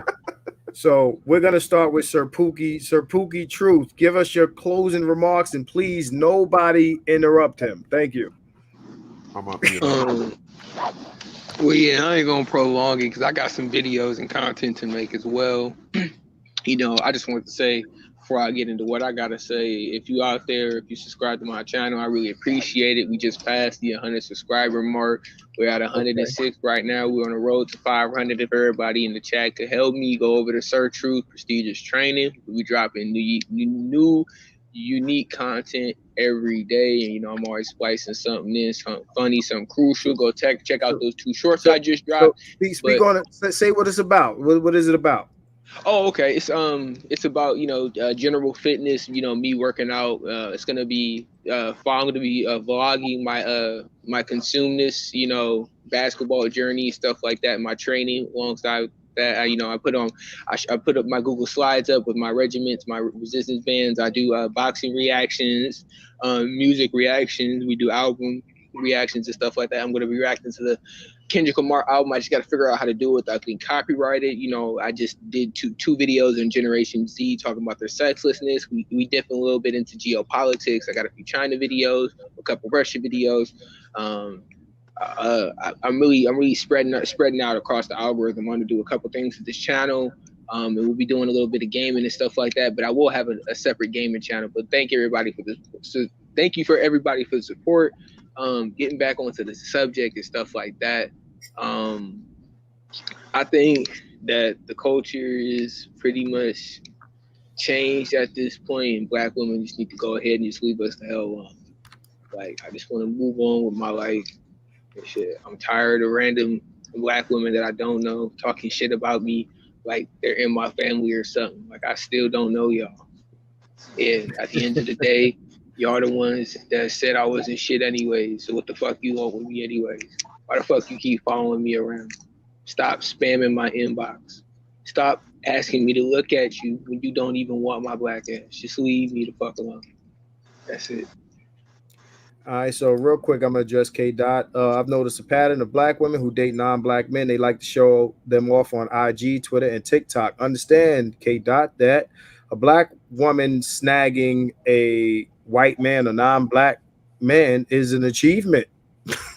It's hard for them to do. Like, we know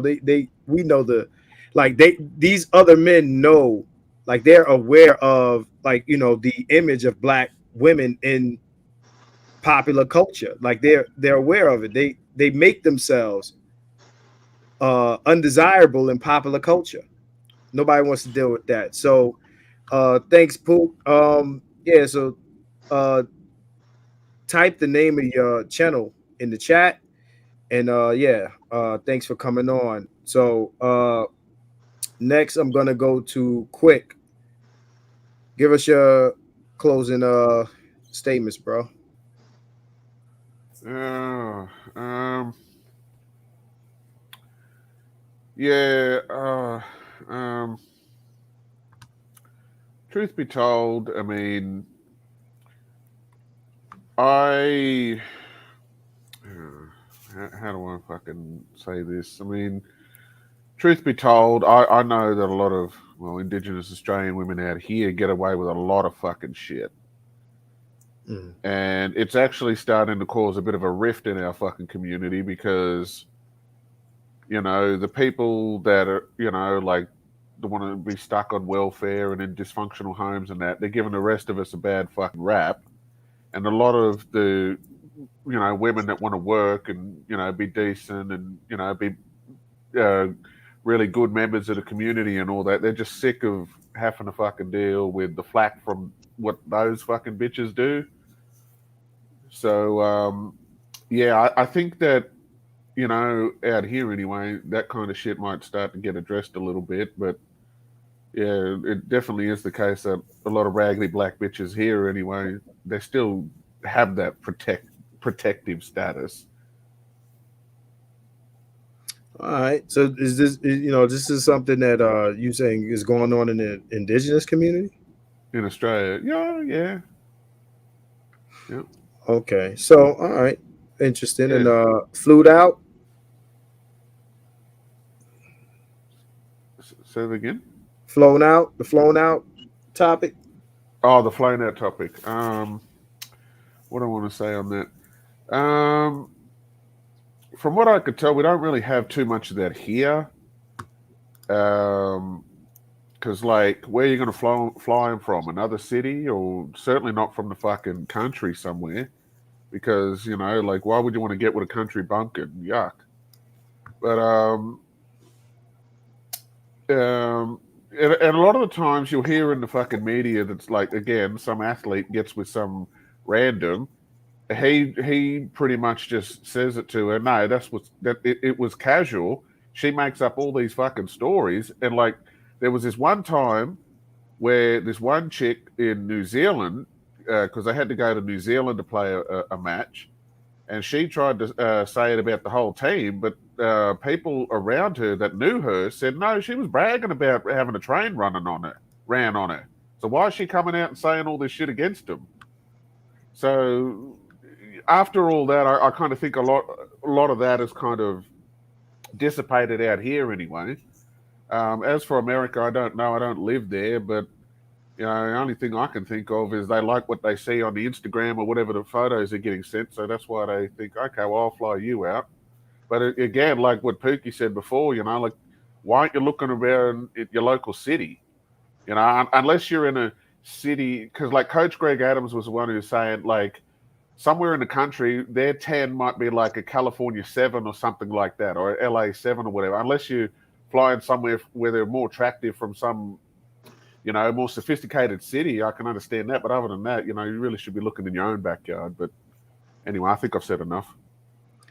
I appreciate you coming on, man, and thank you for joining the channel. Thank you. You know, like I said, I'll be making these memberships worthwhile.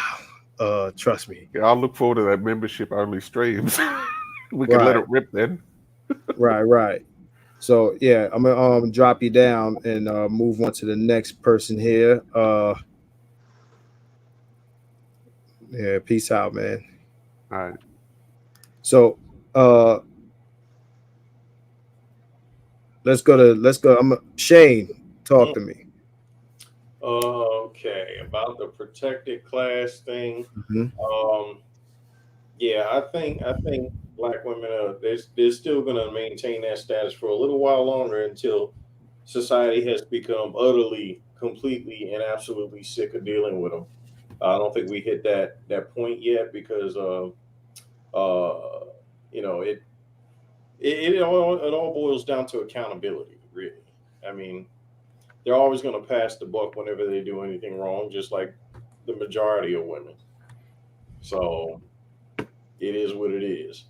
And as far as the flown out thing, yeah, I'm good on that. I ain't no. I'll tell the chick I'll fly her out just to see how she react, but I ain't actually gonna do it unless she shows some benefit to me initially first. You always gotta exercise the dominance of getting your shit up front before anything goes down. That's just how I move. I always make sure I benefit up front because these chicks, they're always out to pretty much get what they can without giving anything. So you gotta always demand something, get something first. I don't care what it is. If she want a bag of chips from you, make her walk to the store before you cash app her the money and she can buy the shit herself. Right. So right. So no quarter. I don't trust them. Right. So gotcha. I'm gonna move on to Bay. And I'm gonna get yeah, you still with us, man? And that's Bay. Bay is B-E-Y. It's not B-A-E. Okay. Damn. I'm not calling this man Bay on YouTube like he's my Bay. What's the matter, people? This is a Moorish thing. This is about Moorish. Okay? We're Moorish here. Well, he is. Bay. You still awake? What's going on, Bay? Right? So start off with the Black women's protected status because, you know, me and you have had several discussions about this, so I'm interested to hear what you got to say. My position is Black women are they have protected status in this country, so talk about that first. Well, Brittney Griner is a prime example of the Black female social status. That's a dude, but okay. Oh, sorry. As well as its actual status. As far as like, hey, look, do understand the only reason why you think that you're free is because you have people in place, Europeans, who make you think that you're free. Like, you're free from being around us hollering about protection because the media goes out of its way to make a big deal about you, no matter what stupid thing that you've done. Once punishment has been transcribed and it's time for them to pay up and pay out, they don't want to pay up, they just want to pay out. Like flat out. So my thing is, I think Roe versus Wade, I think is being overturned. It was a good thing because the government needed to take itself out of the situation. You mean the feds? Yeah. The federal government needed to take themselves out of the situation. Like, hey, look, let's take it back to before 1950. You know, before Roe versus Wade. Let's take it back to a simpler time where either you had the baby in secret in your quote unquote trip downtown or whatever. But this woman here, this is like maybe the 12th or 13th woman you dealt with, because around that age, that's normally when you really start caring at a young age. So do me a favor, speak on I missed a Janfar did a super chat that I missed. He said they try to coast on the law of sex and get the maximum amount of concessions. If she can get it for free, she will try. Janfar, my bad on missing that. That was, you know, before Dar's Pookie's cross country tour. So I want you to speak on how do you feel about not only guys flying girls out, but them arriving to a city and denying the pussy. Speak on that. before, I mean, I understand the whole flew it out because, you know, I've planted my own mag. I've dealt with models from out of state, Right. and I know how it goes. But the whole thing is that normally, if you're going to buy anybody any type of plane tickets, it needs to be understood that, hey, look, this is what I'm doing this for.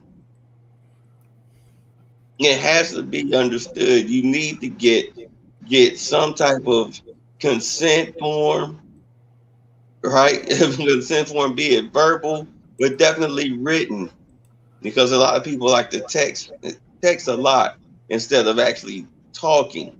You know that doesn't guarantee shit, right?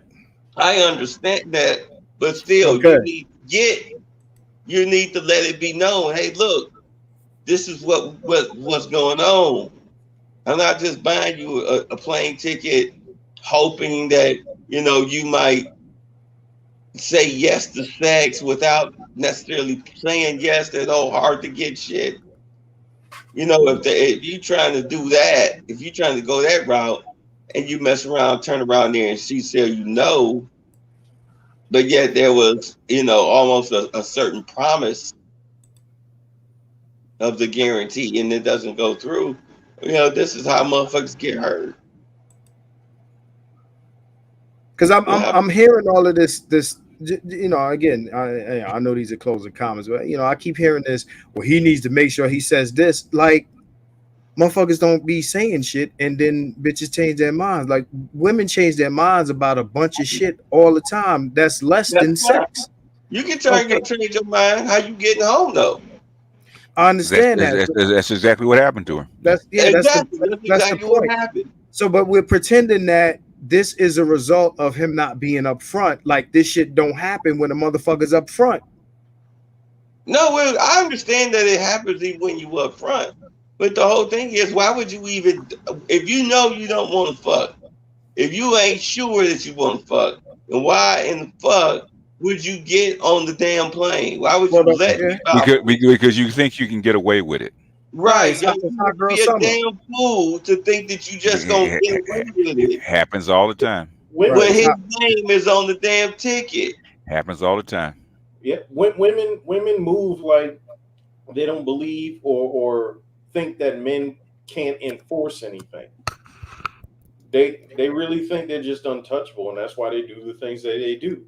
They'll sit there in a man's face and say, I'm basically going to lie to you and expect you to give me what I want. And then if you don't, I'll shame you. And they think that this is going to work for every guy. But there's guys out there that are waking up and they're thinking, you know what? You can play games. You'll win a stupid prize. And that's what it comes down to. So, Shane, we're going to move on to BGS. We're going to start off like we did with everyone else. Black women's protected status. Come with me? Yeah. Yes. Okay, black women. That's part of the matriarchy, right? And basically, now we in the United States we have a matriarchy inside of a matriarchy, right? Especially after the Violence Against Women Act. They're protected by the law. Okay, they're protected because inside a matriarchy by their relatives. Okay, that's like when the chick could call her goon and take up for her honor, not her physicality, but her honor. There's a lot of guys get in prison or get killed because of a chick calling her bulldogs on a guy. The couple guys got shot a couple of weeks ago, right? I forget what state it was because she sicked her brothers on her husband. He said not today. They wind up dying. Okay, just like the chick that couldn't get a bag of chips on credit. She got her goon to go behind the counter and try to beat up the guy at the register. He winds up stabbing her boyfriend to death. Okay, they are protected. Okay, what they want is protection on demand. They want bulldogs or Doberman pinchers on demand, not just to protect their person, but to protect their honor. They want to go any place they want to go, anytime they want to go, a place they want to go, and be able to call somebody to take up for them. They put themselves in compromising positions because they think that they have that kind of power. Okay. Mhm. And guys are going to have to start pulling back. No, I am not coming to McDonald's because you got cold fries. Talk to the manager. Take your ass home. I'll give you the money for the goddamn fries because it's going to be a problem if I come up there. And So men have to start using their freaking common sense. Go ahead. speak on the protected class in reference to the government and state. Okay, the government state, but basically this has been since the 70s, man. Since the abortion and they broke up the arranged marriages, or what they call the shotgun marriages. Women had the freedom of getting have to get married, right? And if you're going to push women out into men's circles, men's arenas, you're going to have to protect them. So the long arm of the law came behind them, actually started protecting these chicks, right? So they cracked down on domestic abuse. They cracked down on you putting hands on women. They did that back in the 70s. It's just got worse. Now you can't even speak to a chick and hit on her verbally without some kind of assault charge against you, right? You have to be careful if you sleep with a woman. That's how bad it's gotten. This is a matriarchy. This is no longer patriarchy. So now you have a matriarchy inside a matriarchy, which is black women. They have all these laws, all these rules, all these abilities to fuck over you, okay? And that's a lot of reason why guys are backing up. I don't want to be bothered because it's too risky to even talk to you, much less even approach you, okay, or fuck with you. Right. So women are extremely protected. They're so protected. They got bubble wrap around them. Okay, they walk around with fucking bubble wrap. You can't even in New York. You can't even holler at women anymore, right? They used to walk past the construction sites, and guys would would do the wolf whistles and holler at them. They can't do that shit no more. How protected are they supposed to be and still be human beings? So before I ask you the other question, let me read this super chat here. Janfar777 says, if black men were treated as excess labor in this country and brutalized, then black women are treated as excess pussy. That's And true. white men allocate them trinkets. Yeah, they do. They've always been that way. Yeah. They were brought here since the slave master brought them over, right? They were married, they had kids, and the black woman brought over as concubines. Is what it is. Right. So Janfar, as usual, you be saying some shit. So now let's move on to the other question. I mean, your summary of and I guess go on both sides of it, the male side and the female side of flying, putting women on planes, flying them to your city, or you flying it, like however you want to address that. Go ahead. Number one, man, because I got daughters, right? Number one, don't get on a motherfucking plane. I don't care how much it is or how much he's paying or what he looks like, to a city you don't know, with a guy you've never met in person. Ever. If you ain't got no relationship with that person, don't get your ass on a plane. That's number one. Right. That's number one. Okay, I don't care. You think that you can actually you're so clever and you can actually finesse this guy. Okay, but you're actually putting yourself in jeopardy, putting yourself in danger. You don't know this dude from a can of paint. It's number one. Number two, if you're gonna fly out, you do have that kind of relationship. It's already assumed that you're gonna have a sexual relationship. He's not flying you out just to go on a fucking date or see the city. Don't work that way. Okay, that's women's hubris, and black women especially, because they don't really value the intelligence of black men to begin with.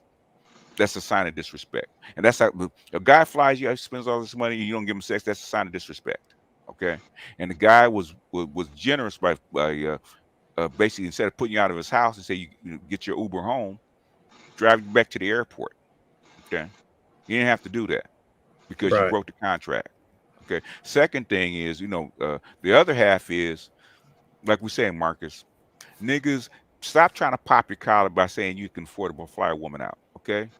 I can tell you, I don't have a woman in my house apartment house, my domicile that I haven't gone out with and I haven't known for a while. Okay, much less fly her to my city. I don't even do that. Okay, if I don't have a relationship with this chick, I am not flying out. She's not even coming to my fucking house. Okay. If you're gonna do it, if you want to do some shit like that, do it the opposite way. I always tell guys, don't fly her out. Get on the fucking plane, fly to her city. Get yourself a hotel. Right. You meet her in a safe spot. Okay. So if things go wrong, hey baby, go home. Get in a car, go home. And I'll just enjoy the city and fly my ass back. Okay. Right. Don't bring trouble to your house. Don't fly trouble in. So on two occasions, number one, I would tell guys not to fly chicks out. Number two, chick, you're a woman. You're gonna fly halfway across the country to a city you don't know with a guy you never met. It just because he buys you a fucking ticket, get the fuck out of here. That's where I feel about it. Maybe I'm old school. Everybody wants to go on Instagram. Hey, I flew this chick out and we smashed. That's all it is. It's a matter of pride. I got it like that. I can afford to fly chicks in to smash. They got it like that. But trust and believe. And the elite guys that have it like that, they don't fly chicks in. They go to the cities. I'm gonna spend a weekend in Miami, spend a weekend in New York, Vegas, Los Angeles, wherever, and I'm gonna meet the chick there. That's the way they do it. So you guys think that you guys swag because you're flying the chick in? Unless you're a celebrity and you know the chick, they can afford to do it. They got security, they got backups, they got money. It's nothing for them to give her a round trip ticket. And if she doesn't come across, all right, baby, get back on the plane, fly yourself home. They can afford to do that. Even Future, he made the girl pay for her own ticket. Yes. Yeah. Yeah. Yeah. You want to come kick it? Fly yourself out. And I think the agreement was that he would reimburse her. Right. Once she arrived, but once she reneged on the sex date, right, that's when he was like, okay. And that's game, right? That's if game. You want to talk about game. Right, yeah. Fly yourself out here, and I'll hit you with the bread when you're now. Future got it, yeah. But how many chicks, hey, fly me out? How many girls? If he flew every bitch out, you know what I'm saying? So hey, fly yourself out, and when you get here, like you said, after the fuck, we can talk about you getting your money back and we going out to dinner and all this other fly shit. But if you're a nigga on that, then all that shit is off the table and enjoy the city. Yeah. Yeah, this is some I pop my collar, I got swag shit that doesn't work out very well. Trying to impress. Yeah, trying to impress. Yeah. Yeah. So I mean, I get it, but this idea that if you tell a woman ahead of time, hey, look, we're fucking, right? That shit isn't guaranteed to work. Like, she could be like, that shit don't work when you take her out to dinner. Right. Right, niggas act like bitches can't lie about shit. They lie all the time. Niggas act like they never been lied to. Right. I was up front with it. Yeah, I mean, you can change your mind all you want to. You have the right to do that. It's a free country. You're not locked in and obligated to give up the box because of whatever. But at the same time, I am well within my rights. Yeah. To do whatever I feel I need to do based on your behavior about the situation. And he did. He handled it properly. Yeah. That's exactly what happened. Yeah. But here we are looking at him crazy because he said my money, my choice. Yes. After she said my body, my choice. My choice, yes. Who crazy? Well, not you, but that's why it's viral. That's why it's viral, because women feel some kind of way, and some dudes feel some kind of way. Right? It's like first and foremost, that's you. But just because you feel that way, don't mean that everybody else is supposed to feel that way. But again, it ain't your money. Yeah. Let me explain something, and this would be my closing statement. Understand, this whole Black women's protected status. Whether we want to talk about Brittney Griner and everybody else. Yeah. The bitch is never supposed to lose, fellas. She's never supposed to lose. If she loses in the scenario, then whoever, it's black men's fault. We didn't stick right, up for it. Yeah, right. It's black men's fault, and whoever beat her at her game is the bad guy. Yeah. See, the motherfucker that drove her to the airport and dropped off early and canceled, he shouldn't have did that. He's corny. He's lame. You know, she's like, oh, you lame. She said in the video, oh, you lame. I had the video right here. You lame because I won't give you no pussy. No, bitch, you're stuck. See, a lame would have gave you the confirmation number, let you fly home. That's what a lame would do. A lame would like, oh, you played me. You're going to use me. You know, a lame, you know, would have drove you. You would have spent the night in the hotel, and then motherfucker would have drove you to the airport for your flight and walked you to TSA. That's what a lame would have did. You know what I'm saying? So just understand that, like I said, the bitch is always supposed to win, because if he did that, if he got played, we'd be like, look, he got played. We laugh. We'd laugh. Right. But it's a sad story because she ended up stuck. And all this other shit. So we're mad at him, and men are mad at him, and women are mad at him. Right. So, you know, I mean, listen, uneducated lame, they whatever. Those words are interchangeable. They're gonna call him whatever they want. Oh, he's a simp, he's a lame, this, that, third. At the end of the day, he's a bad person because he didn't let himself get used. In no win situation.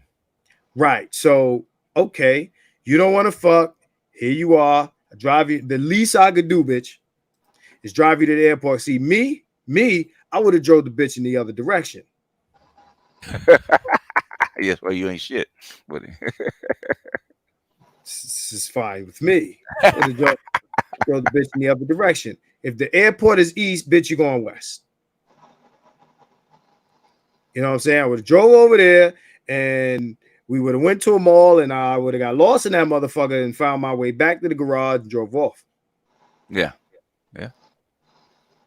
And call that shit whatever you want, fellas. Yes, that's fucked up, but yeah, I understand. Right? Call it what you want. Play stupid games, win stupid prizes. Don't fuck around, because everybody ain't playing. Right? And if she was nice about it, maybe I drive it to the airport. But you want to be on some other shit, you go that way. That's the way. You go that way. Airport this way. You know what I'm saying? We going this way. Right. So at any rate, black women's protected status. Make no mistake about it. Yeah. You leave these borders, that shit disappears. It does. And that's why I put that video up about the American chick in Ghana. Thought she had the same protected status that she did in America. Doesn't exist. So here we are with 3 hours, 43 minutes. We're going to cut this shit off right here. I appreciate everybody for spending your Friday with me. I appreciate you, BGS, for jumping in here and giving us those facts, because again, I was kind of stuck with the stat on that, you know, and again, this was being used by the simp enforcer number one. Okay. And he's been taking some L's lately. He's been taking a whole lot of L's lately. Oh, he about to take another L. He was just on Bernard Riley. Oh, yeah. I didn't get to listen to that show, but Bernard Riley popped up in my feed, and I decided to check out Bernard Riley. And Bernard Riley shouted me out. He's like, "Hey, keep it 100. I've been trying to get you on." So I don't know what Bernard Riley's format is, if I could talk reckless or not, but you can talk reckless. Yeah, at some point that man will be referenced. And yeah. So I don't know what Bernard knows about me and this gentleman's history, but we gonna see. We gonna see. And if you ain't familiar with Bernard Riley, fuck with him, because he shouted me out. He told people to check me out, and I'm telling people to check him out. And trust me, whatever episode or whatever he has me on, the shit will be entertaining. Trust me. I was just on with him this morning. So. Oh, okay. Oh, really? Okay, so yeah, man. Again, appreciate it. Appreciate everybody that joined me in here, and shout out to Bay if you're still awake. All of my super chats, all of my newly joined members. Thanks BGS for coming in here. Thanks for all of my new members. Understand we will be having some off the hook discussions if you join. So peace, everybody. 100 once again. Holla back.